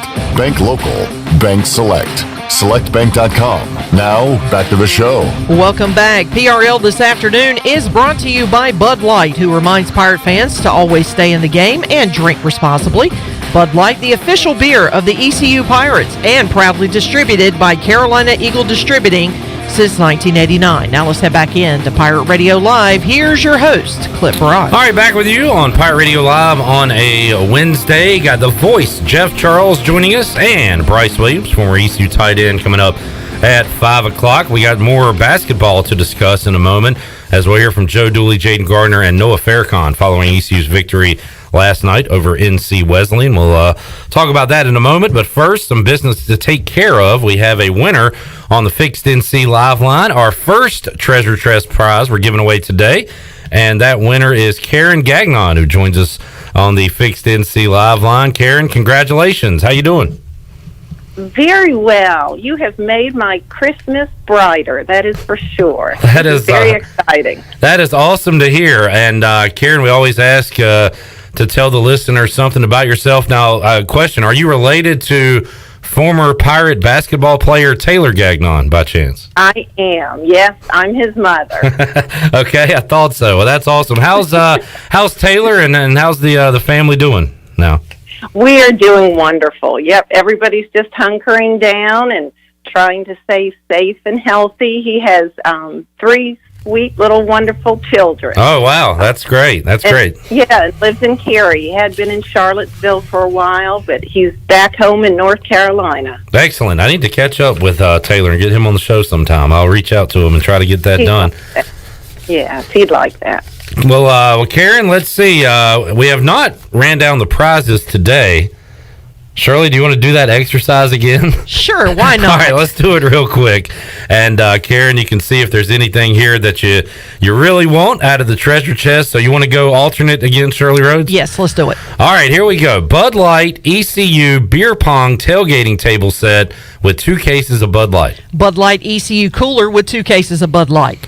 12 large pizzas from Domino's of Greenville. $100 Visa gift card from Sparky Snowballs. Gift basket from UBE. 1 free year VIP subscription to Hoist the Colors. Tailgate party for 10 from Parker's Barbecue. $100 gift card from Familia. $100 gift card from Emporium. $50 gift card to Pirates Cove Car Wash and $50 gift card to Haviland Express Lube. $100 gift card to Shimmer Boutique. $100 gift card from Chico's. Gift basket from Naughty Life. $100 gift card to Warrior Zone. $100 gift card to Greenville Pool. $100 gift card to AJ McMurphy's. $100 gift card to the team store from the Down East Wood Ducks. $100 gift card to Jack Brown's. Gift basket to Naughty Dog Brewing Company. $100 gift card from the Shine Factory. $250 gift card to Bostic Sug Furniture. $100 gift card to Jersey Mike's. $100 gift card to Play It Again Sports. $100 gift card to Atavola. $100 gift card to Bone Cleaners. $100 gift card to Tiebreakers. Boom, Shirley. We nailed it again.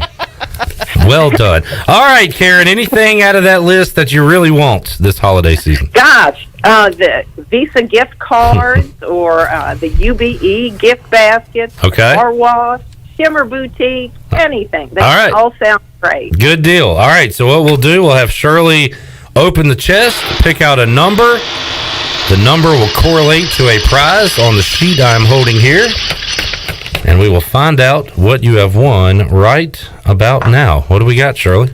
We are looking at number 25. Number 25 is a $100 gift card to Play It Again Sports. So, Karen, you have a sports family, so I'm sure you can find some goodies there at Play It Again Sports. That's right. Super. Thank y'all so much. This All right. is a lot of fun. Well, thank you for tuning in. We appreciate it, Karen, and have a happy holidays.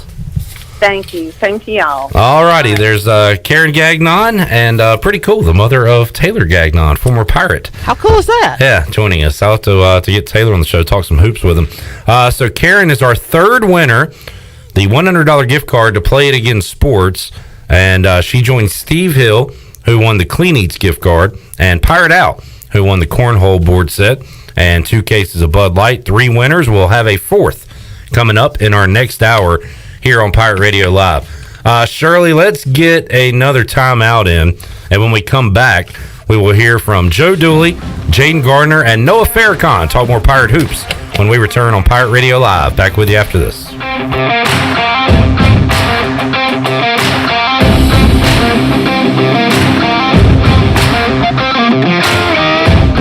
Banking is banking until service is not the same. This is Eric Clark from Select Bank and Trust, and this year has been unusual, but we have continued to focus on what has always been important to us, our customers. When businesses needed access to the Paycheck Protection Program, our team of local bankers worked around the clock to successfully keep our customers open and their employees working. Wouldn't you like to deal with a bank that is responsive to your needs, can make local decisions, and cares about you, the customer? We are Select Bank and Trust. Bank local, bank select. Member FDIC, Equal Housing Lender.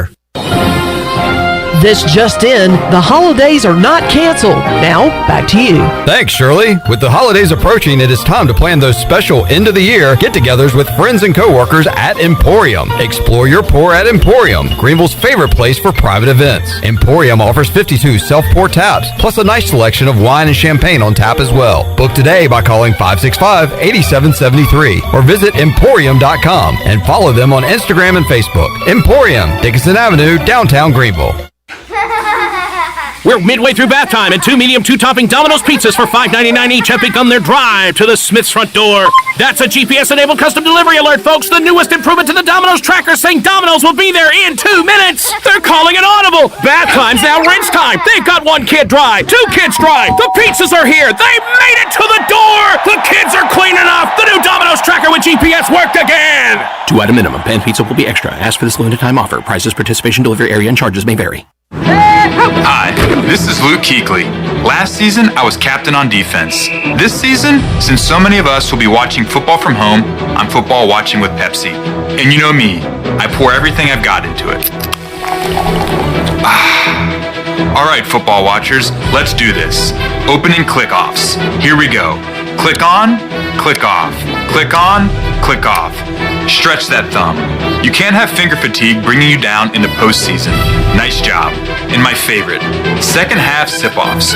Pepsi's up, lift, pull, open. Ice cold Pepsi and watching football. Nothing better.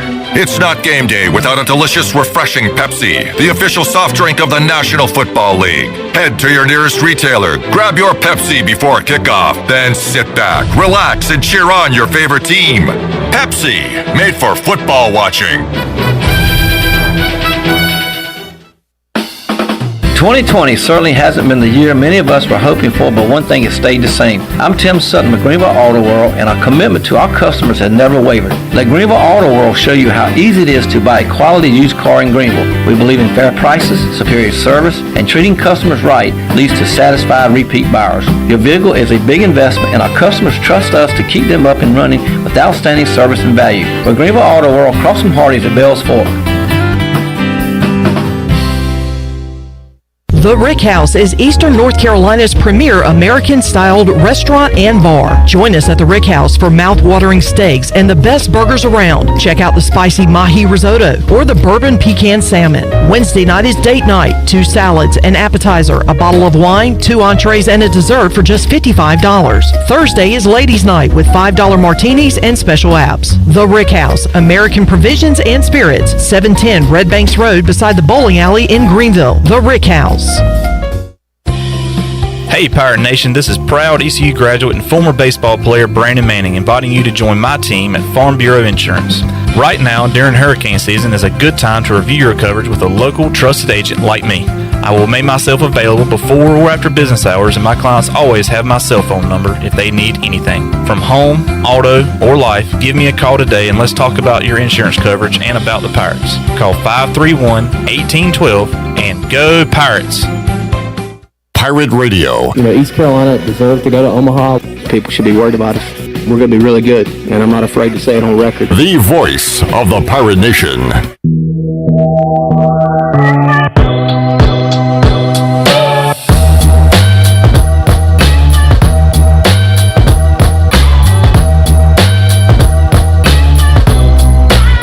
You're listening to Hour 2 of Pirate Radio Live. This hour of PRL is brought to you by Select Bank and Trust. Banking is banking until the service is not the same.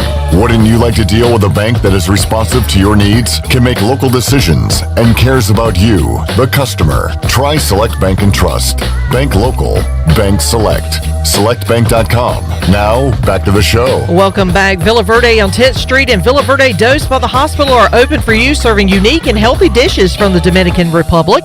Order online at myvillaverde.com or the Villa Verde app. Order a family meal that feeds 6 to 7 people, and they'll have it ready for curbside pickup today.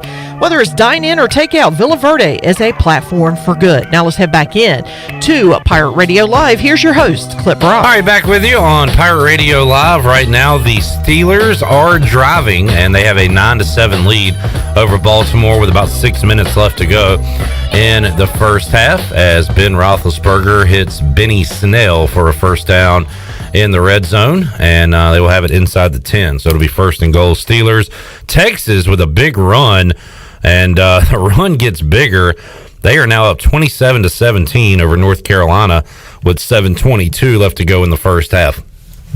Florida did come back to beat Army in college hoops, 76-69. Indiana a winner over Stanford earlier today. I believe we'll have some ECU women's hoops to follow Thursday. That's an afternoon tip-off, right, Shirley? The game with Georgia. What time is that start time? Hold on. I don't have. I think it's either 4 or 5 o'clock. Yeah, I'll double check on that. We'll have that to follow coming up Thursday, right here on Pirate Radio Live. So we got a ton of sports to watch and follow as we do the shows here. We got another big giveaway coming up. In hour 3. So stay tuned. We'll open up the treasure chest once again. All right, Pirates victorious on the hardwood, 91-62 on Tuesday over NC Wesleyan. And let's hear what the coach and a couple players had to say about it, starting with Joe Dooley and his opening comments. Some really good things. Very, very disappointed, though, in our defense. I mean, I was, the number of points given up is an adequate number of points, but the percentages were way too high. I mean, we guarded really well that Charlotte the other day, and we were a little lackadaisical, I think, because sometimes when you score easy, you ease up a little bit on defense, and that was disappointing. We've got to get that solved. We gave up way too many easy points, and we did force some turnovers. 21 forced turnovers is a good number. We can't have people shooting that number, especially in our building. All right, Joe Dooley, the Pirates win by 29, and he's not pleased. In fact, sometimes it's hard for Joe Dooley to say positive things, but he was asked about the positives and did have some positive things to say about his basketball team. We did some. I mean, it's as coaches, we're always negative about everything. The number of turnovers, 9, is a good number. I did think we shared the ball. Sometimes we almost overpassed the ball. I did think that we probably passed up a few good shots, and we had a few bobbles in the first half that were part of those 9 turnovers. We probably could have easily had 5 or 6 turnovers at the most, and that's a good number. So. We only turned it over 10 times at Charlotte, value the ball, get a chance to shoot it. And I talk with the guys all the time. If we don't turn it over, we can shoot it. And the ball is moving. 24 assists is a good number, and percentage from the field and from the three-point line are good numbers. All right, so there you go. There were some positives in that game, according to Joe Dooley on Tuesday. He also gave his thoughts on the debut of Pirate freshman guard Noah Farrakhan. He played well. I thought he did some good things. The big thing for Noah is to get comfortable with him. And for him, I thought some of the things he did, he guarded the ball pretty well. I think he's starting to understand and see some of the things that, how to empty on screens, how to get through screens, and, just to react a little bit. Our transition defense, our guards stood and watched too much tonight. So, we'll take those clips from that and try to help those guys and teach them from the tape. Noah Farrakhan making his debut. Chandler, we saw him come in, bury his first three-pointer and his second three-pointer.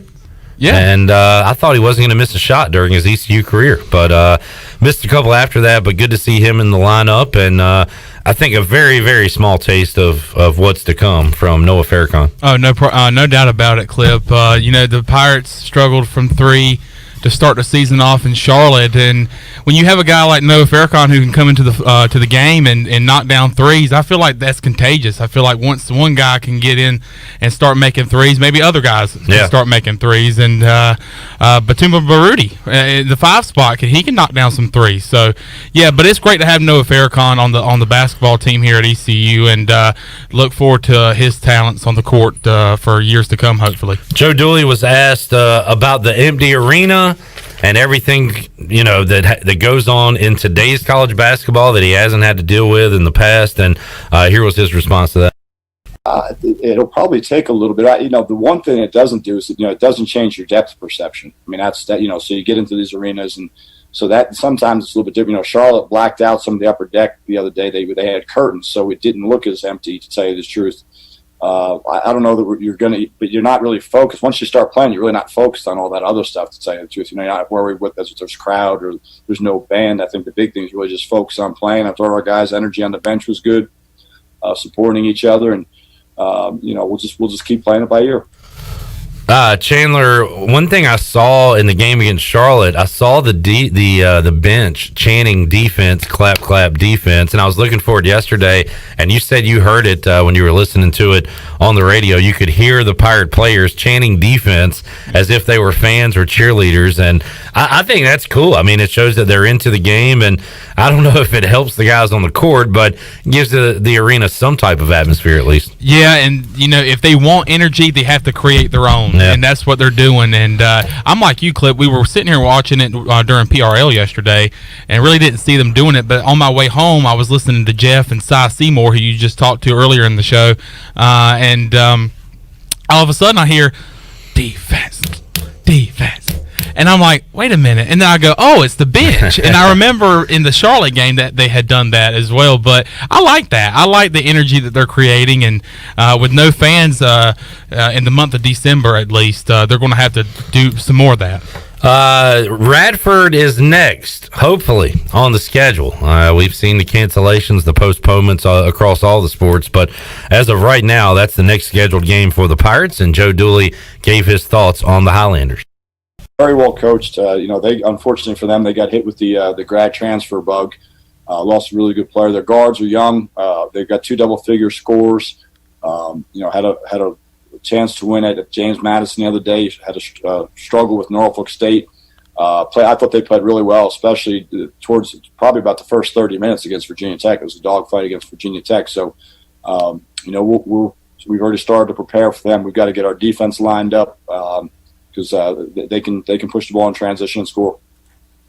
All right, Radford, the next opponent coming up in Minges Coliseum on Saturday. Jaden Gardner also met with the media via Zoom after the game on Tuesday. And look, he's got energy. He could have energy in a funeral parlor. I mean, the guy never stops his motor, but he was asked about, how do you stay energized when there's no crowd in the building? And he talked about that. I was going to just feet off the bench and just keep playing our game. It still felt like I was at home. Same court, same nets. Everything was falling for everybody tonight. I think everyone shot pretty good from the field. So it's nice to be at home, but you have to use the bench to create our own energy. The Pirates are 2-0. Good win on the road against Charlotte. Did what they were supposed to do against the D3 opponent on Tuesday against NC Wesleyan. Jaden was asked, how does he keep the winning ways going? We just got to keep improving, keep getting better. Keep building on our principles on defense and keep trusting ourselves. The offense will come, but we got to get better on defense. And once we get better on defense, we can be a more well-balanced team. And I think we can keep going far. So we got to keep working on these next few games for conference. There is Jaden Gardner. Chandler, one thing that ECU might see quite a bit of until they start hitting three-pointers consistently is the zone defense. And they saw that yesterday, got some work against it. It's one thing to work against it in practice. It's another thing to have 5 opponents on the court trying to beat you, playing zone against you. And we'll hear what Jaden had to say about that in a moment. But the Pirates were able to hit some shots yesterday. And look, if they can't hit from 3 this year, what are they going to do? They're going to pack it in on Luigi. They're going to put 1, 2, 3 guys on Gardner in the paint and force ECU to shoot from the outside. They might see a lot of zone this year. Yeah, and spoiler alert, you'll hear some comments coming up in just a moment, but it's good help. And they mentioned how that's good to see this earlier in the year because you want to kind of practice on the zone. So, but yeah, to get that kind of, that experience with the zone this earlier in the season can really help you develop and help you going forward throughout the season. Jaden Gardner spoke on that last night after the game. Yes, Coach talked about it. We don't see so it was good to work against our defense. We might go like 10 minutes a day against zone defense, so it was good to see the Pirate 8, probably went zone after first 5 minutes of the game, so 35 minutes of zone. So it was good to work on it. All right, there is the veteran, Jaden Gardner. We heard from the youngster, Noah Farrakhan, who made his debut on Tuesday for East Carolina, and he talked about his debut. It felt good. It felt amazing. Give credit to my team first and foremost. It's them encouraging me, keeping me level-headed. And, it was just a great experience. Noah was asked about what is his role in the team. Is he a guy that's going to come off the bench and give the team a spark? Is that going to be his role? There's no difference. I'm a team player for sure, and when the guys are rolling, you know, I just want to be the big supporter. Any way I can get in, fit in. That's the role I play here, you know, and just, you know, continue to work hard every day. And that's really the motto. I mean, Coach Dooley, he knows what he's doing, so I believe in him. So it was a good outing tonight. Noah Farrakhan was asked what it's like to go, you know, from the go-to guy in high school to just another guy in college, a guy off the bench, a freshman, and here was his answer. It's been a huge change. I can't lie to you, but overall the transition, you know, the guys making me feel more at home, more welcome. My coaches, they're more encouraging, so they just made the transition so much easier. And that's why you can see the confidence when I come in the game. It looks natural. So it's been real well. All right, there is Noah Farrakhan. You also heard from Jaden Gardner and Joe Dooley following ECU's 29-point victory on Tuesday over NC Wesleyan. And I was just about to say Robert Griffin III is running all over the Steelers. Now he's limping. He pulled up lame. Yep. Looks like a hammy. And that's tough. I'm an RG3 fan, a rookie of the year with Washington in 2012, took them to the playoffs, won the division, and just has had so many injuries. And was playing pretty well, had a long run on that drive that Baltimore's going on right now. They just hit the 2-minute warning. It's 12-7. They're going to have it second down, I believe, now. But they are right around the red zone trying to score. But RG3 might not be the QB for the remainder of this game. All right, let's take a timeout. We'll come back with Hour 3 of Pirate Radio Live. We are awaiting the arrival of Bryce Williams. We will talk to the voice, Jeff Charles, on the Fixed NC Live line, talk hoops and football, and we've got another big treasure chest winner for Hour 3 of PRL. We will make you a winner coming up in the 5 o'clock hour, so stay tuned for that. Hour 3, Pirate Radio Live, on the way after this.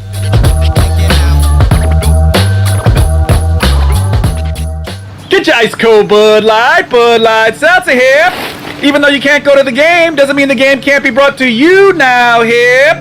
Just go to budlight.com/delivery. That's budlight.com/delivery. Give me 2 mangoes. Coming at you. It's a little short. Ow. Sorry.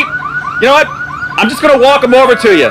Whenever there's a game to watch, there's a Bud Light there. Enjoy responsibly. Anheuser-Busch, Bud Light Beer, and Bud Light Seltzer, IRC Beer, beer in Texas, St. Louis, Missouri. In studio with Dr. Shondell Jones today from Kinetic Physical Therapy. What's new for 2021? Well, you know, 2020 has been a tough year for a lot of people, especially with the pandemic. And so, listen, we've got a way that people can kind of get that control back. We call it a Power Up package to start the year. And it's a mix of health coaching and personal training so that people can actually meet those goals and get back in shape. So to meet your goals in 2021, go to kptonline.com or give us a call at Kinetic Physical Therapy and Wellness at 364-2806.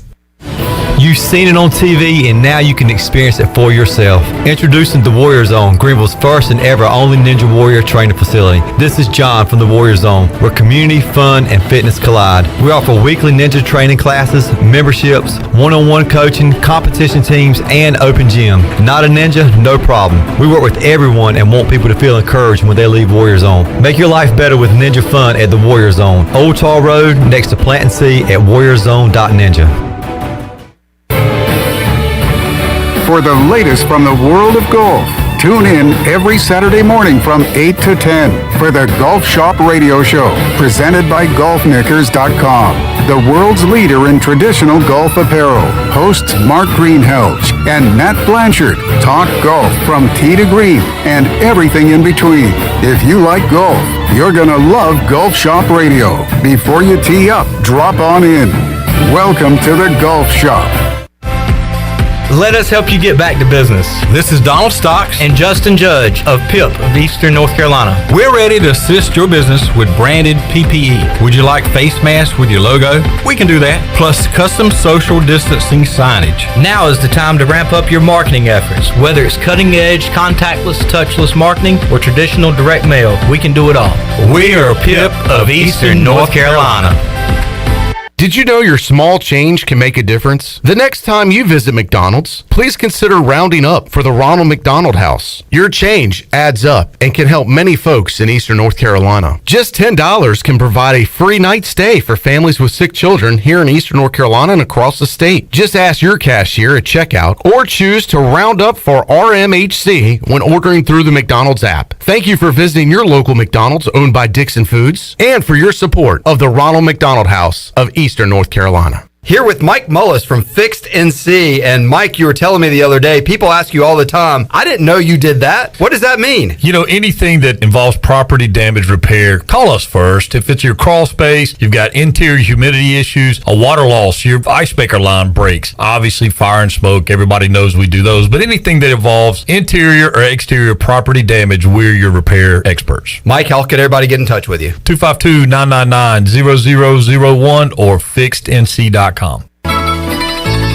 fun place to dine out with friends and family is Familia. Familia has something for everyone and offers favorites like New York-style pizza, lasagna, homemade meatballs, plus new specials like chicken parm alfredo, mahi fish and chips, chicken piccata, veggie burger, butternut squash ravioli, and more. If you need food to go, Familia's drive-thru window is open and ready for all takeout orders. Familia, Fire Tower Road near Pitt Community College, and FamiliaNC.com.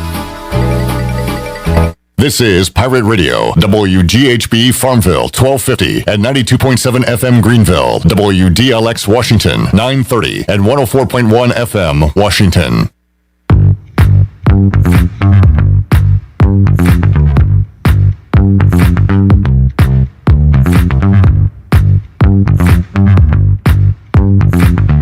You're listening to Hour 3 of Pirate Radio Live. Now, back to the show. Welcome back. Keep your vehicle clean with the Pirates Cove Car Wash Fast Pass. The Fast Pass allows you to have unlimited car washes every month at every location. Pirates Cove Car Wash has locations in Greenville on 10th Street, Fire Tower Road, and Memorial Drive. Pirates Cove Car Wash, the ultimate car wash experience, and the official car wash of ECU Athletics. Now let's head back in to Pirate Radio Live. Here's your host, Clip Rock. All right, well, we last left you saying RG3 was limping off the field. Well, he sprinted back on, and the Ravens are trying to sprint to the end zone. They have the ball at the 1 yard line and are putting up a fight despite being undermanned against the undefeated Pittsburgh Steelers.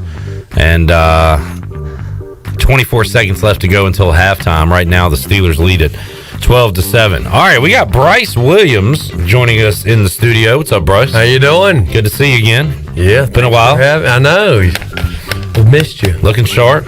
Looking like you're ready to get in the stand somewhere. Yeah, stand something. Yeah. Right for this cold weather. We'll have Pirate Radio Outdoors coming up at the end of this hour. Bryce, we got to give away a huge prize out of the treasure chest in this hour as well. So we'll do that coming up. Take a look at that list of prizes we got to give away this year. I mean, just some awesome stuff. One, we got 28 of them. That's right. 25 left. 25 as we've left. given away 3. So big time stuff. Big time stuff on the line today.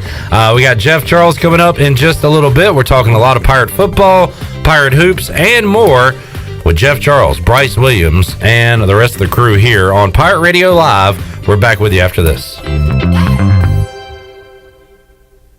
Hi, I'm Annalie Newhoff. And I'm Rob Campbell. And we are with CopyPro. We have been locally owned and operated here in Eastern North Carolina for almost 50 years. CopyPro is the leader in office technology. Does your business struggle with keeping printing costs low or producing professional documents? Here at CopyPro, total customer satisfaction is our #1 priority. We have a variety of solutions to help reduce your printing expenses and make your business more productive. Call us today at 1-800-682-6558 or online at copypro.net. CopyPro, we are the professional office systems people. Hey Pirate Nation, this is Tom Brown from Brown & Wood Buick GMC Truck. We've been serving the Pirate Nation in Eastern North Carolina for 83 years. We have 4 brands, 3 generations, 2 showrooms, and 1 goal to make sure you leave a happy customer. This month at Brown & Wood, get an all-new 2020 GMC for 0% for 84 months or save over $8,000 off all models. As always, Brown & Wood is the home of the lifetime powertrain warranty. We're located on Greenville Boulevard next to the Convention Center or shop us online at brownandwoodauto.com. UBE and PirateWare.com have everything to fill Santa's sleigh this Christmas. Officially licensed ECU gifts and apparel, polos, outerwear, and sweats from Champion, Columbia, and Cutter and Buck. Visit the Crow's Nest for the largest selection of ECU children's apparel in the world. Be sure to follow UBE PirateWare.com on all social media platforms to stay informed on sales, events, and giveaways. UBE and PirateWare.com, making your Christmas jolly and bright for over 50 years.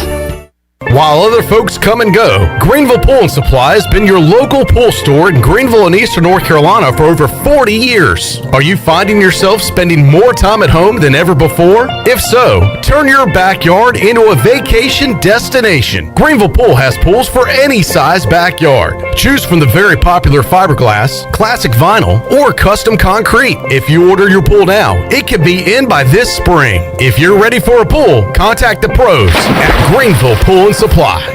With rates being historically low, now is the best time to buy or refinance your home. This is Talbot Green with Angel Oak Home Loans. Now is the time to take advantage of the opportunity to buy more home or refinance your current mortgage. The combination of our local team's experience and Angel Oak's wide offerings of products from standard conventional, government, and portfolio loans has something for most financial situations. For more information, call Talbot Green, Joanne Weir, or Wanda Hager at 751-2060. NMLS 1719250 and 685-842. Equal housing lender. Medicare is not one size fits all, but which plan is right for you? Hi, I'm Denise Walker, and I'm a licensed insurance agent here in North Carolina. Whether you are turning 65, new to Medicare, or already have a plan, I can help you compare your Medicare options. I can help you find a plan offering low to no monthly premiums, prescription drug coverage, and a wide range of additional benefits like dental, hearing, vision, and more. Call me today at 434-531-5674 to get a no-cost, no-obligation Medicare benefits review. This holiday season, get the perfect stocking stuffer from our friends at Sawyer's Fun Park. If you purchase a Sawyer's gift card now, they'll add bonus bucks to it. Here's how it works. Buy a $20 card, get $10 added on. Buy a $40 gift card, and you get $20 added on. If you buy a $60 gift card, you get $30 added on. Or if you buy a $100 gift card, you get $50 added to that card. It's bonus bucks. Going on now, only at Sawyer's Fun Park on Quarry Road in Winterville. When you don't have time to go to lunch, let Jimmy John's deliver lunch to you. With Jimmy John's, we can get a freaky fresh sandwich to you freaky fast. Click to order at jimmyjohns.com. Dinner's great. It's one of your top 3 favorite meals. You just don't want to have to make it. Well, with Jimmy John's, you don't have to. Whether you live in a sandwich delivery zone or head into the store, you can always get a freaky fresh sandwich. Click to order at jimmyjohns.com. This is ECU assistant football coach Roy Tesh, and you're listening to Pirate Radio, the voice of the Pirate Nation. This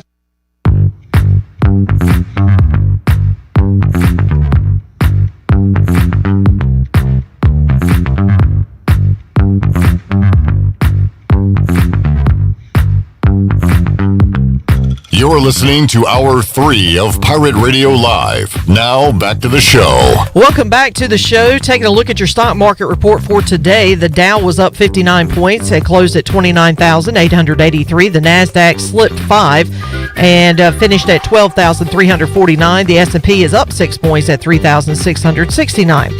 That's your Wells Fargo Advisors financial report. For a personal look into investing, call Wells Fargo Advisors today at 756-6900 in Greenville. Wells Fargo Advisors, LLC, member SIPC. Now let's head back in to Pirate Radio Live. Here's your host, Clip Brock. All right, a wild sequence of events to end the first half in Pittsburgh. Baltimore's got it at the goal line. They run the ball. They get stuffed. They have no timeouts. Pittsburgh, kind of cheap, but does what they're supposed to do, which is hold the runner down and just stay on the pile, Bryce, so they don't allow the Ravens to get back to the line. The Ravens do get back to the line and snap the ball with about 7-8 seconds left. You figure they're just going to run it again. Beautiful play action. A tight end's dream right there at the goal line. That's the best when you're just holding that defender, making him obviously faking a run and bounce off of him. And good ball by RG3. Yeah. A guy you know well, Luke Wilson's there to catch it. I'll give credit to Minka Fitzpatrick to jar the ball loose. Good defensive play. Yes, that's a hard ball to bring in when you got a DB's arms right in between your body and the ball, and that's tough. But sometimes you look at it on the film afterwards. That's one you're going to say you got to come down with, right? Just be stronger, I guess, is what you could say. But the clock runs out, and the Steelers go to the locker room with a 12-7 lead at the half over the Baltimore Ravens. Right now at halftime, Texas up on North Carolina in college hoops, 40-28. So we'll keep you up to date on what's going on in sports, as we got a lot of stuff going on. We'll also bring in the voice, Jeff Charles, to join us here on the Fixed NC Live Line. Jeff, how you doing today? Cliff, I'm doing great. Hope you and Bryce and Shirley are doing well. It's a busy time for us. We're in a stretch here of 4 basketball games in 9 days. And, of course, the Pirates played yesterday. They'll play this coming Saturday, then play next Monday, and then play next Thursday with all the games at Williams Arena, McGhee's Coliseum coming up. It's a shame that fans can't come, but the Pirates do have a lot of home games here in the next 9 days. Jeff, what was that like for you yesterday on the call in an empty Williams Arena, McGhee's Coliseum? Well, Cliff, it was really kind of surreal, but at least going into this game now on Saturday, we have a better feel for the way it's going to be. It's strange. There's nobody in there, so you're sitting there broadcasting the game with just the teams and maybe a few officials seated there courtside. A few members of the media are allowed upstairs. But it's really different, and when we went in there, we were told that the shields were going to be mandatory.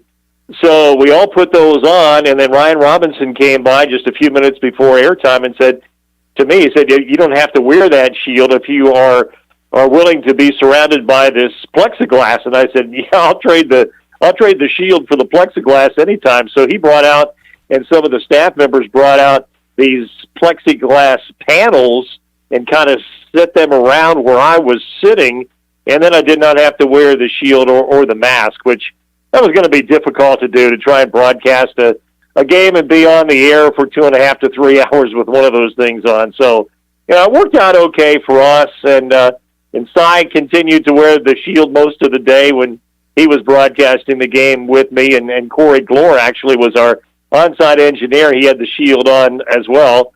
But all in all, it was a strange experience. But again, as I told Cy, I mentioned this on the air yesterday, Clip, it sounds kind of crazy, but it becomes the new normal. And once we went through a couple of football games with only 3,500 fans in the stands in Greenville, you kind of got used to it. And I think that's going to be the case with basketball as well. We're just going to kind of get used to walking in there, nobody in there, very little atmosphere, of course. And that's just going to be the way it's going to be. And I think it's going to be that way, most of this year probably. We know it's going to be that way in the month of December with no fans, and you just kind of get used to it, and you go in there and you do your job. Jeff Charles joining us. Jeff, we've heard Joe Dooley and Jaden Gardner say leading up to the game on Tuesday, they're just happy to be able to get some games in, and they'll do whatever they need to do to make that possible. And look, the Pirates are off to a 2-0 start. They did what they were supposed to do yesterday, obviously, with the 29-point victory over NC Wesleyan, a really good road win against Charlotte, Radford on the way, and a bunch of games on the way, as Jeff Charles said a moment ago, Jeff. But I asked Cy this earlier, Jeff. I'll ask you, what can you get out of a game against a D3 opponent like yesterday when you see ECU win by 29 points against NC Wesleyan?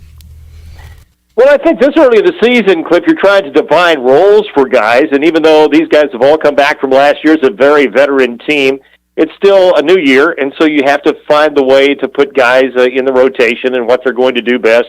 Really, the only new player on the team is Noah Farrakhan, and he got a chance to get in yesterday, knocked down a couple of threes, and looked very good in doing it. So I think you kind of play against yourself a little bit. But North Carolina Wesleyan had some really good players. They had two players in particular who were really good, and this kid, Damon McDowell, had 26 points against ECU. He could play for a lot of Division I teams. So you really don't know what you're going to get into these days. Everybody's got players. I don't care what division you're in. So you've got to be ready to play.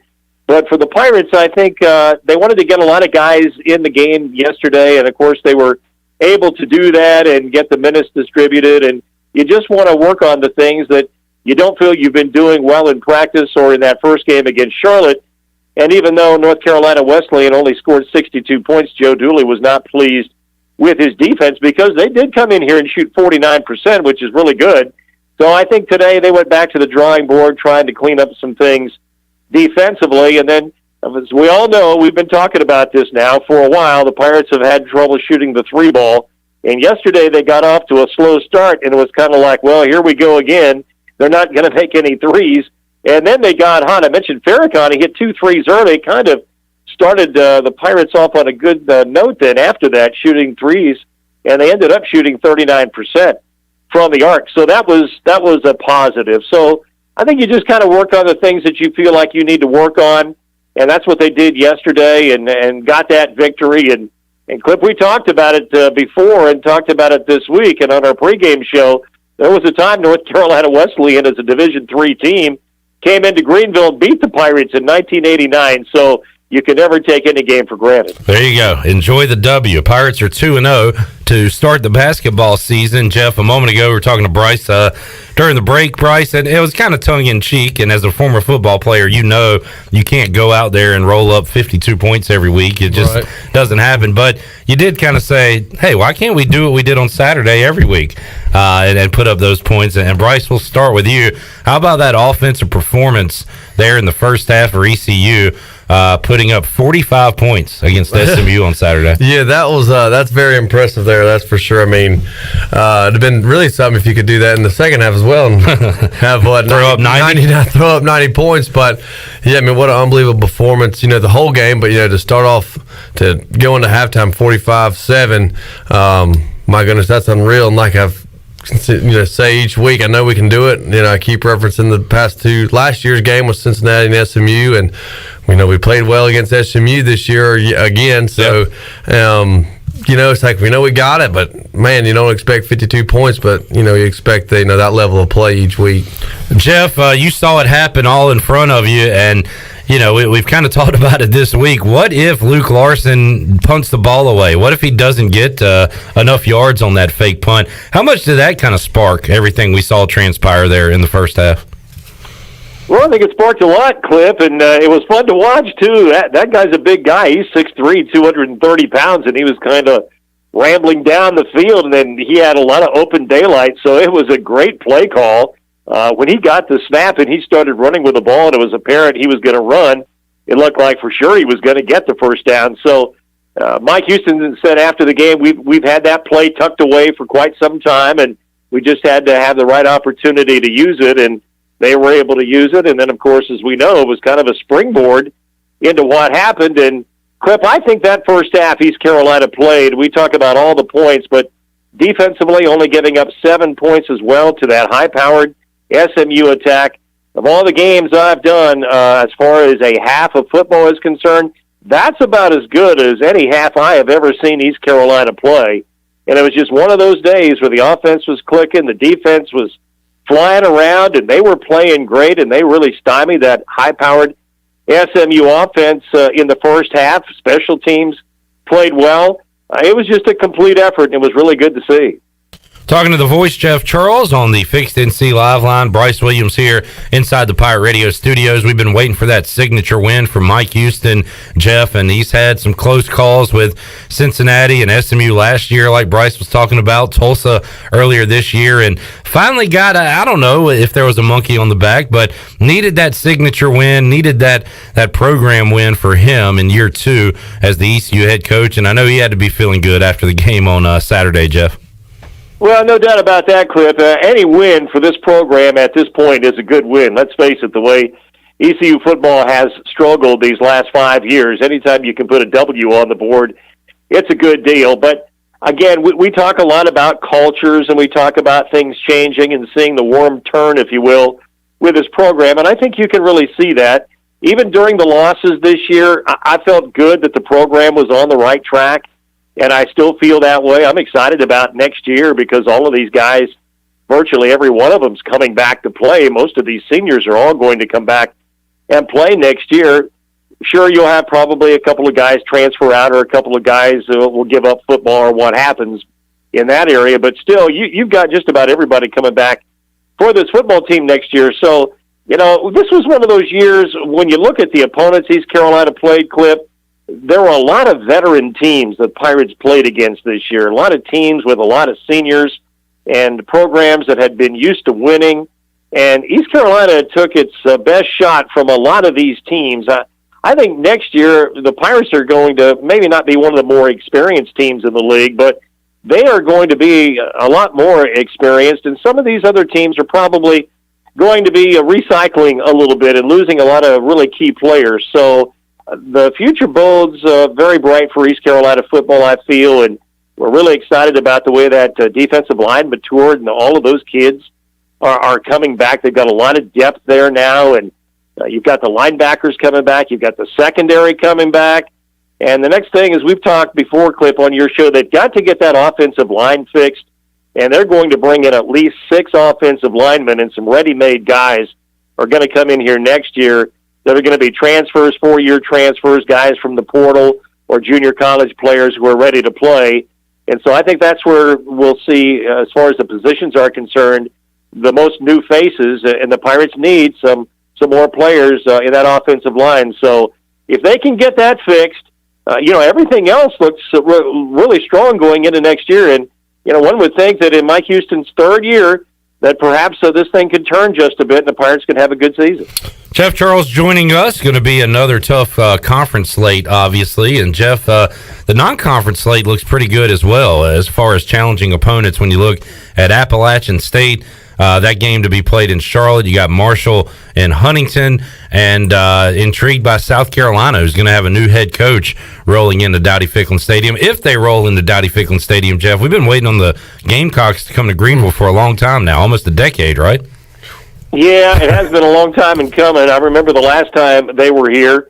It has been a long time ago. I'd have to go back and research that, but most of the games have been in Columbia, and of course they're an SEC program, and that is the reason why. So anytime you can get a Southeastern Conference team to come to your stadium, it's a big deal, and hopefully that will be the case. I would not think that there would not be a reason why they wouldn't be coming here next year. I've not heard anything to the contrary, so let's hope they come and give Pirate fans a chance to get on board and have a big game here in Greenville against the Gamecocks, which would be a fun game, and they'll bring a lot of people as well. So, yeah, and then they've got Charleston Southern on the schedule as well next year. That's Jeff Barber's team. He's the director of athletics at Charleston Southern, and they, of course, will be up here, and Jeff's an ECU graduate and former ECU athletics staff member. It's going to be a big day for him to bring his program as AD into Greenville for that game. So, yeah, it shapes up as a real good out-of-conference schedule, I think, and the game in Charlotte will be a fun game against Appalachian at the Panther Stadium. I think the kids always get excited about playing in an NFL stadium like they do when they go to Philadelphia or to Tampa. So that will be a fun game to get the season underway. And then, as we all know, it's a dogfight every week, Clip, in the American Athletic Conference. These schools are really good, and they continue to get better, so you got to bring your A game every time you play. The voice, Jeff Charles, joining us on the Fix NC Live line. Jeff, enjoyed talking to you each and every week on the Bud Light pregame tailgate. We appreciate that, and we'll continue our chats here on Pirate Radio Live and talk some hoops with you coming up next Wednesday. Sounds very good, Cliff. We appreciate it very much. Radford, 2 o'clock on Saturday, the next game for the Pirates, and we'll see if they can go 3-0. Got the Highlanders coming to Minges. Thank you, voice. We'll talk to you next week. Okay, Cliff, thanks. There he is, Jeff Charles, joining us. Coming up in just a couple of minutes, we're going to open up the treasure chest, so stay tuned for that. Bryce, ECU wraps up the 2020 season with a big-time victory. What does that mean heading in to the offseason? The last time the Pirates won back-to-back games to end the season, you got to go all the way back to pre-Bryce Williams days, 2007. Jeez. The last time the season ended with a win was 2013, where you guys beat Ohio, I believe, in that bowl game. Yeah. So that's a long time ago that the Pirates even ended with a W to end the season. So what was that offseason like compared to when you lose the final game? Is this something you can kind of carry over into winter workouts and everything? Right, and I think, watching Coach Houston's talking to the team after the game, a big thing is, carrying momentum into the offseason. It's going to be several, I guess, weeks or a couple months, before you get to actually a longer time than a couple months, I guess, a while, before you can play another game. But, having that momentum of, especially ending with a big win with that, hanging big points, playing great, I think just helps the team out to, know what they can do and, to, work harder and, keep striving for the end goal, which is obviously, for, winning seasons and just winning games. So I think it's huge for that, and that's how it was for us in 2013, winning a bowl game is, big time for, a school, and, I think that was a strong off season we had, and I think 2014 we had another, was it a 10-win season or something like that. I remember, just rolling right through teams that following season. So I think it's good. And I was telling Ellerby in the parking lot, it'd been kind of nice if we could follow up with this, win and have maybe one more game. Oh, just man. To sort of see. I've been saying that all week. Yeah, if we could have like one more game just to really sort of test that in a way to see, if the guys have, if the team's starting to click. And, that would have been interesting to see how we would do if we had another game. I feel completely different, now than I did this time last week, where I was like, okay, let's just get the season over with and move on into the off season. Now I want to see that team play again. I want to see them play a couple of days from now. Oh, I know. I want to see some of those trick plays like that reverse pass. I don't think we've done a reverse pass this whole season, I don't think. Yeah. And seeing Tyler Snead's arm, that was pretty cool. And then with Blake Prohl having 2 touchdowns and just a whole bunch of guys playing great, and that was a really exciting game to watch. But to have another game would have been cool. All right, Bryce Williams is here in the Pirate Radio studios. We got more with Bryce coming up. Might hear a little bit of Mike Houston when we return. But Shirley, let's open up the treasure chest for the second time today. 317-1250, must be 21 or older to call in, and you must not have won yet in the treasure chest. Those are the restrictions. So if you're not Pirate Al, Steve Hill, or Karen Gagnon, you're good to go. You can win in the Pirate Radio treasure chest. 317-1250, caller 12 is a winner. We will find out what you win. Bryce Williams will announce your prize. There we go. When we return on Pirate Radio Live. We're back with you after this.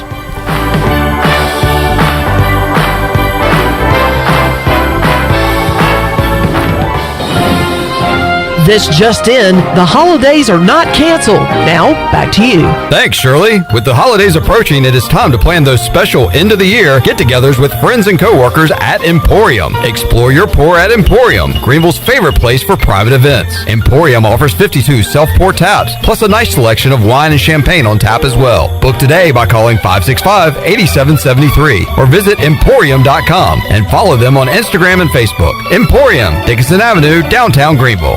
This is Dr. Phil Perdue with Orthopedics East and Sports Medicine Center. My colleagues and I recognize how difficult this time is for everyone in our community. We continue to see patients during the week while taking precautions to keep everyone safe. Our extended care clinic is now open on Saturdays and Sundays from 10 a.m. to 2 p.m. so you can avoid the emergency department for your urgent orthopedic care. For more information, please contact us at 757-2663 or visit our website at orthoeast.com. If you thought you saw the last of double cheeseburger pizza, think again, because it's back at Papa John's again with a large double cheeseburger pizza for just $12.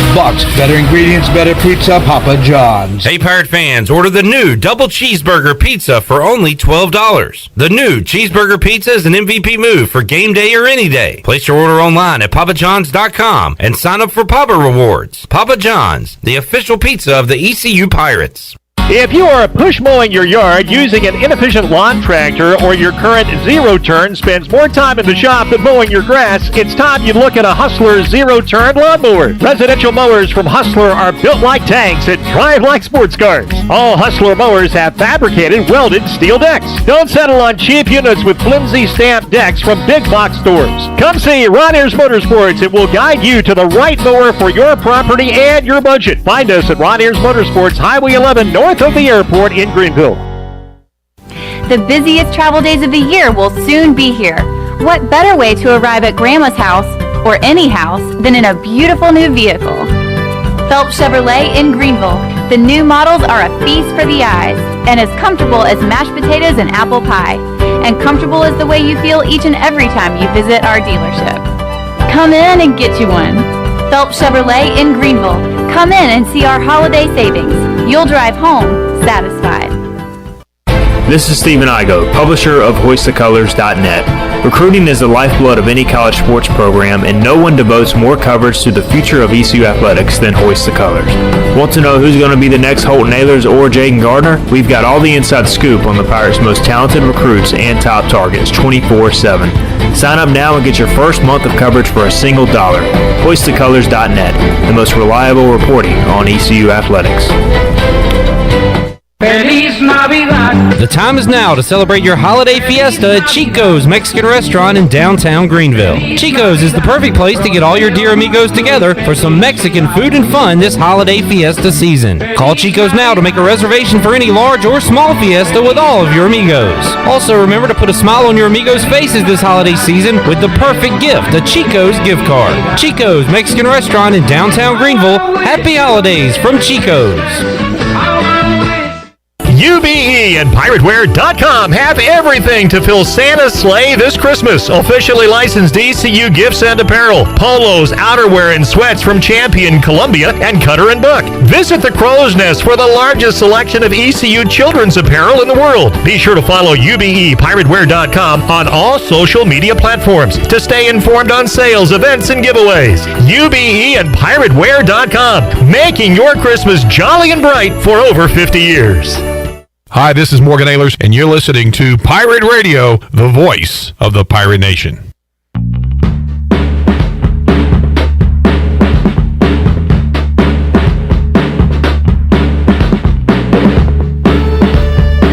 You're listening to Hour 3 of Pirate Radio Live. Now, back to the show.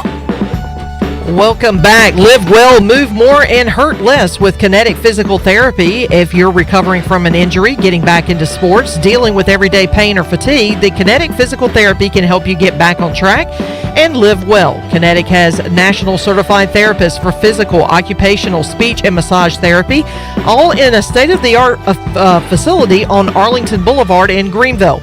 Visit kineticptgreenville.com. Now let's head back into Pirate Radio Live. Here's your host, Clip Brock. Alrighty, Ravens hanging in there with the Steelers right now, down 12-7. 3rd and 10 upcoming. They could be in Justin Tucker's field goal range, around the 37-yard line. So we will keep you up to date on that one. Also, North Carolina storming back against Texas. Right now, the Longhorns leading at 42-40 with 15:38 left to go in the second half. And losing those yards not going to help Justin Tucker and that field goal range as TJ Watt gets in there to disrupt the play. It's 4th down for Baltimore. All right, we have to make somebody else a winner as the treasure chest was opened up. We got caller 12, and I believe we got Josh up on the line. Hello, Josh. Hey, Clip. Hey, Bryce. What's going on, guys? What's up? The Josh Thomas? Is this Josh Thomas? Yes, sir. Josh, for folks that don't know, tell everybody what you do in the area.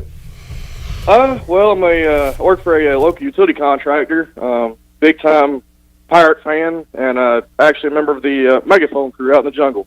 All right. So, Josh, ready for some Pirate baseball coming up when the calendar turns. All right, Josh, we ran down the prizes earlier. Do you have anything in particular you want out of the treasure chest this year? I mean, they all sound great, but wouldn't mind that beer pong set. Okay. That is still available and is really cool. We were playing, I got a video of me sinking a shot on my 3rd try. Yeah, I was hoping for the cornhole boards, but Pirate Al got those. Well, yeah, maybe you can play Pirate. Maybe y'all can, if you win the beer pong, y'all can get together and have a hell of a tailgate, sounds like. There you go. All right, I tell you what, Shirley is going to draw a number out of the cup, and Bryce Williams is going to tell you what you have won, Josh. So, Shirley, let's get that number out of the mug. Yeah, the mug, by the way, it's tiny. It's a tiny mug. Shouldn't we have a treasure chest to pull out of? I have this tiny mug, but the hole is really small, and so my hand doesn't quite fit in the there. Pirate mug.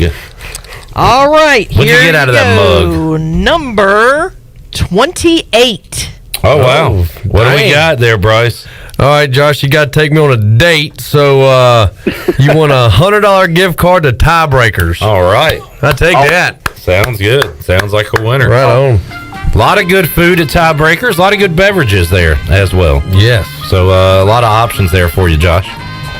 Hey, guys, I appreciate it. All right. Yeah, bud. Congratulations. Josh Thomas, our winner out of the Pirate Radio Treasure Chest. We'll open it up at least one more time coming up on Thursday. Got a big show Thursday as Mike Oresco, Commissioner of the American Athletic Conference, going to join us in the third hour. Troy D will be here in the 5 o'clock hour. We'll have Mike Oresco and another Treasure Chest winner coming up on Thursday. All right, Shirley, while Bryce is here, let's hear some of Mike Houston as he kind of wrapped up the 2020 season, recapped the SMU game, and talked about the season coming to an end. And here's how part of that sounded. Coach, if you look at the season right now, ECU is one of the first football teams to end the season. The ACC still has a couple games left. Just with this bizarre, crazy year, are you kind of glad that you guys are done and you don't have to deal with that anymore, or you kind of wish you were still playing? Or I was just curious to know your thoughts on that. You know, you think about it, we were one of the first teams in the country to start fall practice. You have some teams still that have played one game out west. It's the craziest year you could ever imagine. You know, a month ago we went into a game with 2 scholarship offensive tackles, and the backup was your center. You know, you went into a game with 3 healthy safeties, period.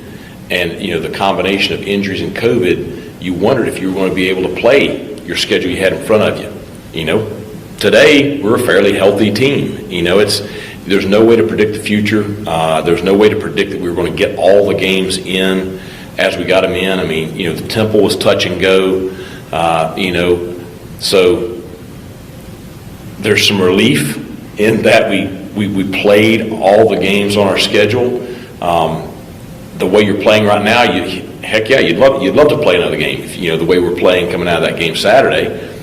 But it's, you know, all things happen for a reason. I'm a firm believer, and our debate, and I talked to the players, the coulda, shoulda, woulda. You know, could we have been 5-4? You know, should we have won the Tulsa? All that stuff. All things happen for a reason, and you know, I do believe that, you know, no different than me being here. You know, I believe that, you know, God had this plan for my life. It sure hadn't been an easy road. It's not going to be an easy road ahead, but everything is to prepare us for the next step.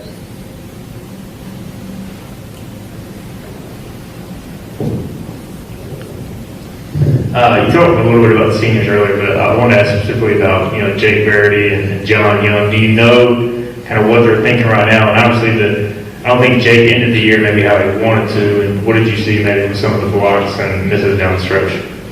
Well, I mean, first I thought both of them, you know, I understand what you're saying, and Jake would say the same thing, that he thinks he is better than what he did perform at times this year. At the same time, you know, the reason you think that's because the expectations for him are up here. I thought John improved significantly this year from last year. I think the competition from Luke really helped a lot.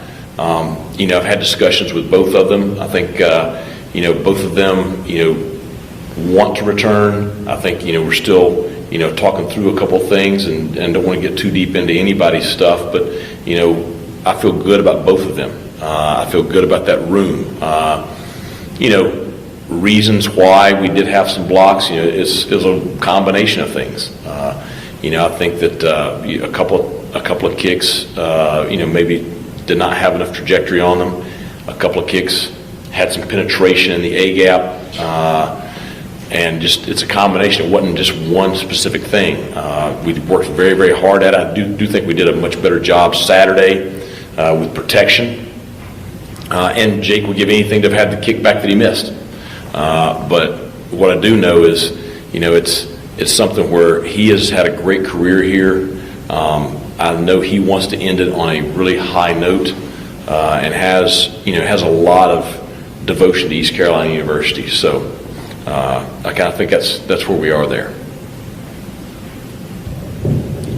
Hey, Coach, I was just curious if, I'm sure there's a lot of things you won't miss, like taking a bunch of tests every week, but is there anything that you will miss from a COVID season, or anything that you did like that you guys were forced to do this year that you would bring into a normal season?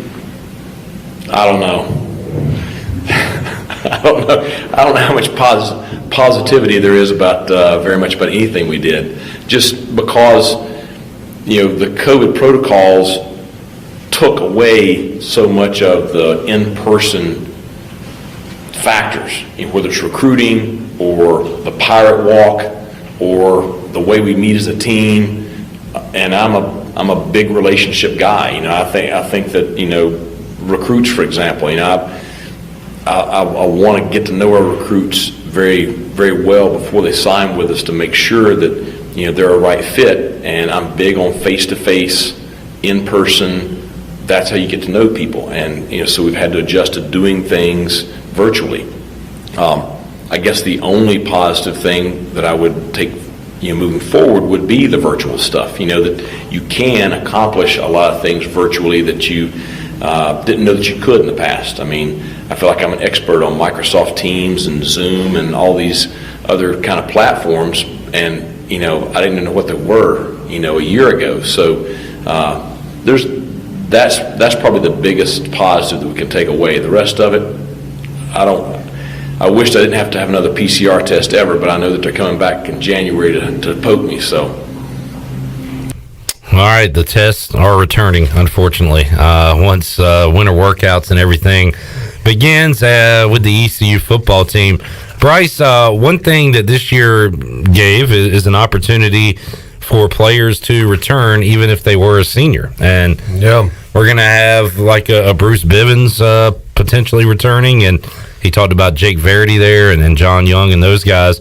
How about, it's kind of a hypothetical here, but so 2015 was your last season, correct, at ECU? Mm-hmm. Yeah. And you were an undrafted free agent in the NFL. Mm-hmm. If you had the opportunity to stay at ECU another year, now in your particular case, you would have had a new head coach, new offense, so a lot of stuff to think about there. But would you personally have come back, or do you make the move? Knowing what I know now, as far as the whole new head coach mess, doing all that, no. You'd have stayed away from that. I would have ended my senior year. Unfortunately, not as well as I would have wanted to, but hearing stories and seeing obviously what happened with all the new coaching staff that came in, no, I would not come back. Now, Ruff and same group of guys. Yeah, I think I would have came back. I think some things could have been, different a little bit. I feel like I had a great senior year and everything, but I think overall maybe some things could have been better than what they were. Yeah.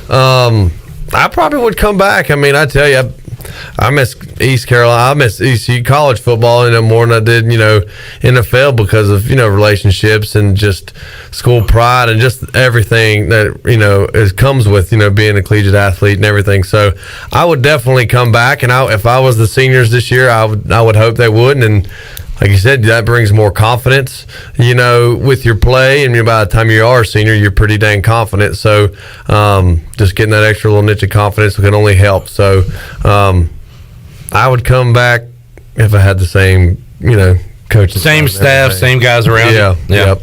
I would have stayed away too. Thanks, Coach Smith. It was a nightmare. All right, Coach Smith. Appreciate it. Thanks for chiming in over there, Chandler. And it kind of depends on where you are, too. And at that point, Bryce, had you graduated, I guess, by... Yeah, I had graduated technically. So, I was starting a second degree. Right, yeah. So, if you came back, and we were talking about this with somebody on the pregame, you're basically a professional football player at that point. You're taking one or two classes or something. Yeah, that would have been I tell you what, you'd have been loving life. Classes, and I would have lived. I would have been classes, get by with that, but I would have been weight room all the. It would have been a dream.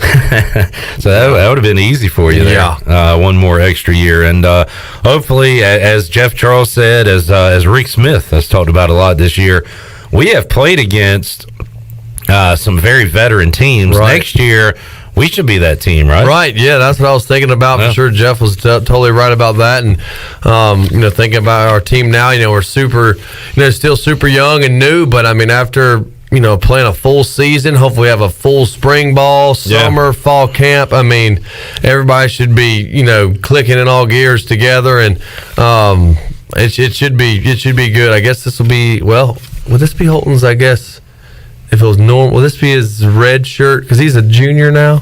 He'd be going into his senior season. Yeah. So he'll be a junior again next year, basically. A junior, my goodness. Yeah. So, man, yeah. But SMU was one of those veteran teams. Coach Smith talked about their offensive line. I think every single offensive line except one was a senior. Yeah. And that one that wasn't a senior, I think, was a junior. So going against a very young defensive line that we have. Yeah. So, we faced a lot of teams that got old and stayed old. Right. Yeah, and with the, O-line situation Jeff mentioned, and, it's bringing in, I think he said 6, if we can have a normal off season and everything, I mean, that'll only help better if we get some older JUCO guys and things like that. So we've had good luck with the past with older JUCO guys coming in. So hopefully we can make that happen. Bryce, you've taught in the past. I think you were trying to put weight on, right? Yeah. And how difficult it was for you to do that when you were by yourself and away from the team and everything. This is a pretty big 6-7 weeks, whatever it is, coming up, where the players are away from the team, the coaches, everything.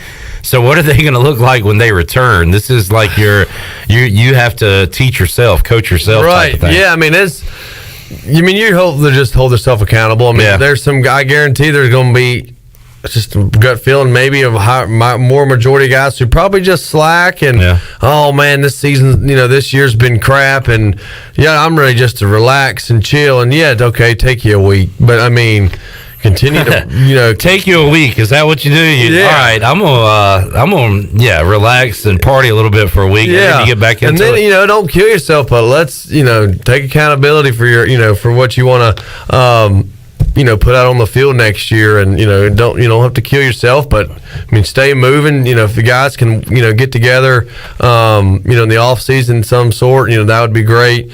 I'm sure the coaches will see who's put the work in on the break and who's been slacking, and that it'll be that probably that would answer a bunch of questions for the coaching staff, I think, to see who's slacking, who just didn't want to better themselves over the break. So I think that'll be question and answer for sure next off season. I keep going back to this old buddy and former ECU wide receiver Philip Henry.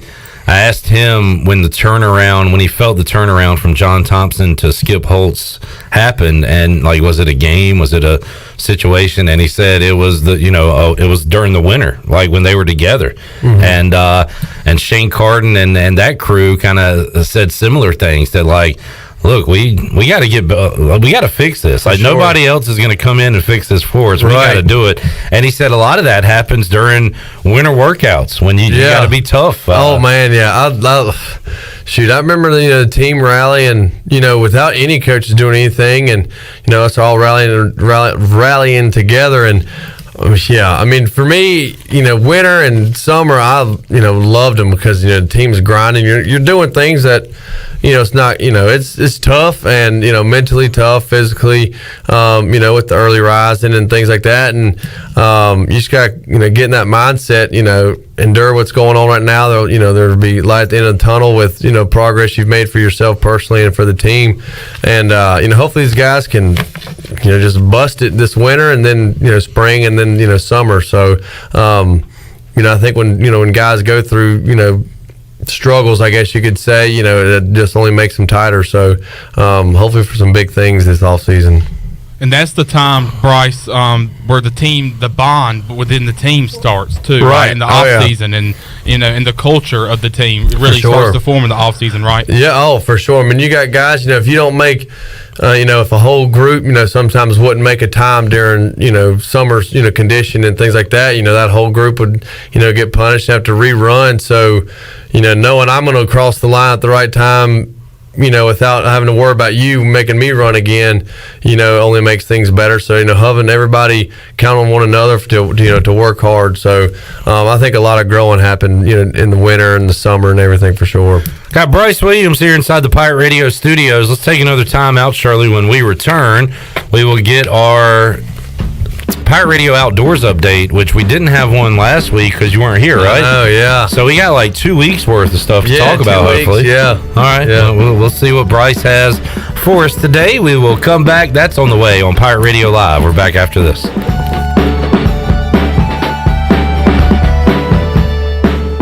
Do you think you or your employees might have been exposed to COVID-19? Arc Point Labs of Greenville offers same-day COVID-19 results. No referral needed. Same-day results available. Arc Point Labs of Greenville offers easy employer solutions to COVID-19 testing. Arc Point Labs of Greenville is located across from Vidant Hospital on Executive Circle behind Southern Bank. Call for an appointment or walk in. Arc Point Labs of Greenville, 215-5688 or arcpointlabs.com.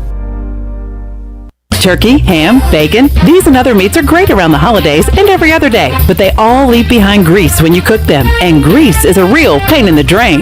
When you pour grease down a drain, it cools and can clog sewer lines. That can lead to sewer spills, which are messy, bad for the environment, and can also be expensive.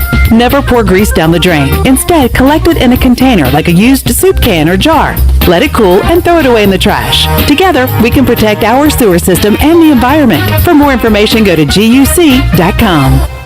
Bostic Sugg Furniture is overstacked and overstocked. Overflowing inventory means clear out prices. Hurry in and take advantage of the biggest and best deals throughout our showroom. Save up to 20% off the best furniture brands: Lazy Boy, Bassett, Kincaid, Rowe, and Restonic mattresses. Plus, just for this sale, 12 months special financing or choose 48 months special financing. There's savings on top of savings. We're overstacked and overstocked, and that means big savings for you at Bostic Sugg Furniture.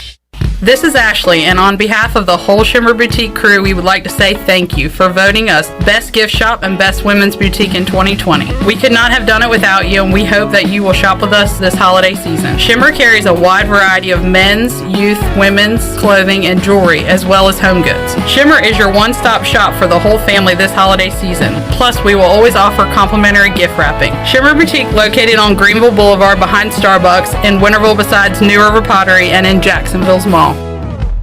Great food, great atmosphere, and great service is Ottavola Market Cafe. Ottavola is simply a restaurant that focuses on that, being a great restaurant. There's something for everyone at Ottavola. The menu offers a variety of great choices like pastas, pizzas, sandwiches, soups, salads, and seasonal rotating selections. Lunch or dinner, Ottavola is always the right call. Call ahead and get Ottavola to go, or stop by the bar for a drink with friends. It's simple. Come and eat at Ottavola Market Cafe, Red Banks Road next to Food Lion, and OttavolaMarket.com. Ottavola, pirates supporting pirates. For the latest from the world of golf, tune in every Saturday morning from 8 to 10 for the Golf Shop Radio Show, presented by GolfKnickers.com, the world's leader in traditional golf apparel. Hosts Mark Greenhelge and Matt Blanchard talk golf from tee to green and everything in between. If you like golf, you're going to love Golf Shop Radio. Before you tee up, drop on in. Welcome to the Golf Shop. 2020 certainly hasn't been the year many of us were hoping for, but one thing has stayed the same. I'm Tim Sutton with Greenville Auto World, and our commitment to our customers has never wavered. Let Greenville Auto World show you how easy it is to buy a quality used car in Greenville. We believe in fair prices, superior service, and treating customers right leads to satisfied repeat buyers. Your vehicle is a big investment, and our customers trust us to keep them up and running with outstanding service and value. For Greenville Auto World, cross from Hardee's at Bell's Fork. Your CBD store in Greenville has the highest quality CBD products in the country. Your CBD store is the first and only brand that carries USDA certified organic products such as gummies, honey sticks, and high absorption water soluble liquids, which are all made in the United States. They even offer products for your pet. The educated staff will help you answer any questions, and you can stop in anytime to get a free sample. Your CBD store, locally owned and operated, open Monday through Saturday 10 to 6, right beside Duck Donuts in Greenville. This is Coach Donnie Kirkpatrick, Office Coordinator for ECU Football, and you're listening to Pirate Radio, the voice of the Pirate Nation.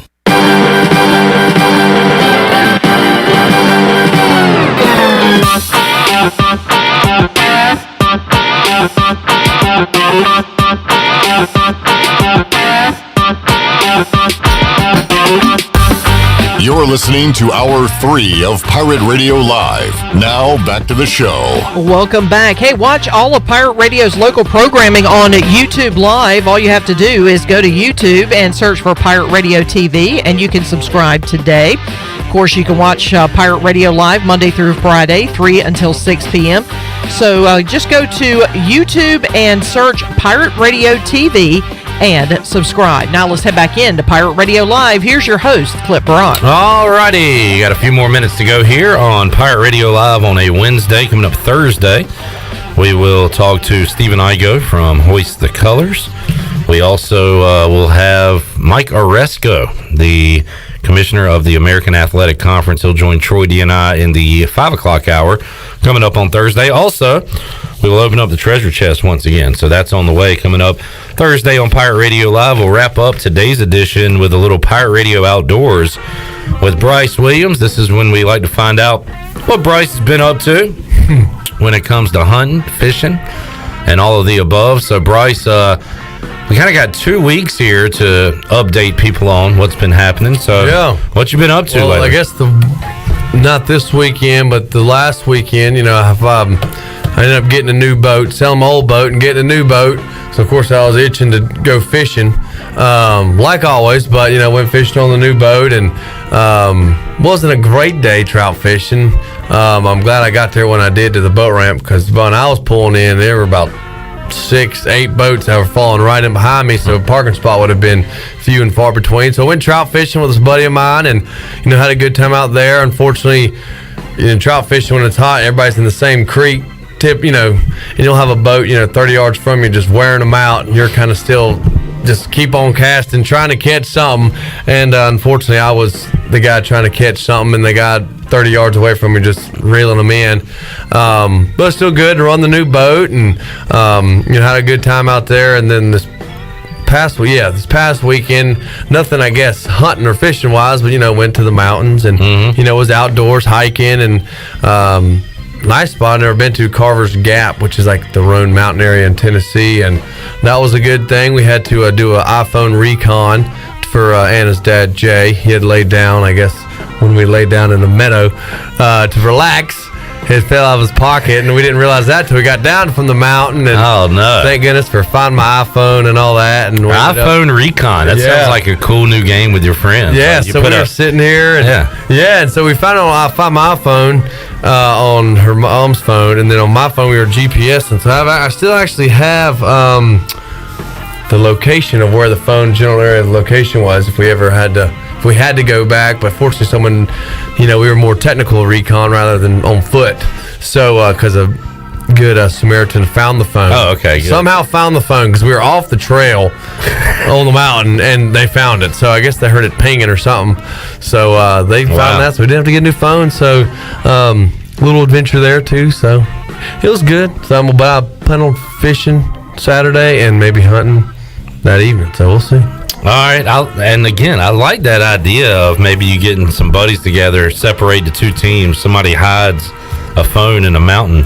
Yeah, the first one that finds it wins. Exactly, it's pinging, but off the mountain ridge, it could be it could be totally deterring you from where you think it's over there, but it's really over there, and it could be a good game. Good deal. How'd you a lot of pretty colors there in the mountains this time of year? There were some, a little bit, nothing too colorful, I think most of the leaves, but it was still pretty out there where the views we had. I guess if I could show the audience, they could get a shot of what I got to see. But it was a good time. Got some beautiful pictures, of me and Anna and family and all that. Good deal. So, all right, good time. Bryce Williams, Pirate Radio Outdoors. Anything planned for this weekend so far? Yeah, hopefully fishing this Saturday morning and maybe trying to shoot a deer or something in the evening. So try to touch both bases. There you go. Get it all in. Yes. All right. Some news here, guys. Wager McGhee just let me know that Jake Edmonds from KUTV, and this would be in Salt Lake City, says he can confirm the rumors BYU at Coastal Carolina is happening. So that's two undefeated teams, as Redbeard says, getting it on in Dirty Myrtle down in Conway, South Carolina. How about that? That's a long ways for BYU. It is. That's a long. Now they know the pain, which I think they've been to Greenville once before, haven't they? 2017. No, they they did come. That's right. Yeah. So they know the pain. Game day. You played there, right? Played there, yeah. That was a hell of a game. Yeah. Let's see game day go to Conway again next week. Why not? Let's do it twice in a row. But that's pretty cool. So that's, again, BYU's had a phenomenal year. Coastal Carolina undefeated and ranked, although they do play Liberty this week, which will be a tough game. But that'll be a fun one when those two teams get together. So there you go, Shirley. A little good news music to wrap up the day. It's nice and mellow. We started the show with the bad music. That's right. And Full circle. Yeah, and we're ending it with the good. I feel like we need eggnog with reindeer cups, like on the Griswold. Obviously, it's not Christmas music, but it just kind of makes me feel that way. Okay. We'll get that, the Griswold family Christmas mug. We'll have that before we get out of here for Christmas, Bryce, one Wednesday. All right, Bryce, thanks for hanging out, man. Thanks for having me. Congratulations to Karen Gagnon and Josh Thomas, our winners today out of the Pirate Radio treasure chest. We've still got 24 prizes left in the chest, so we got a lot of giving to do all throughout the month of December. We'll continue that Thursday on Pirate Radio Live. All right, as we wrap it up here, the Steelers ahead of the Ravens 12-7. They just started the fourth quarter, and a tight one. You know where the Maui Invitational is being played this year, Bryce? You know, usually it's in Hawaii. I was about to say, is that a trick question? But this year it is, yes. In fact, you might have drove by it. It's in Asheville, North Carolina. Figure that out. Wow. The Maui Invitational in Asheville. Well, that's a bummer for people thinking they might get a tropical vacation. Right now, with about 5 minutes left to go, North Carolina has a 3-point, or is trailing by 3, to Texas. So, a lot of good sports going on. Enjoy it, folks, and we'll be back to talk more sports with you coming up Thursday, 3 o'clock on Pirate Radio Live. For Shirley Rhodes, Chandler Honeycutt, Bryce Williams, I'm Clip Brock. So long, everybody. Thanks for listening to Pirate Radio Live, an exclusive presentation of the voice of the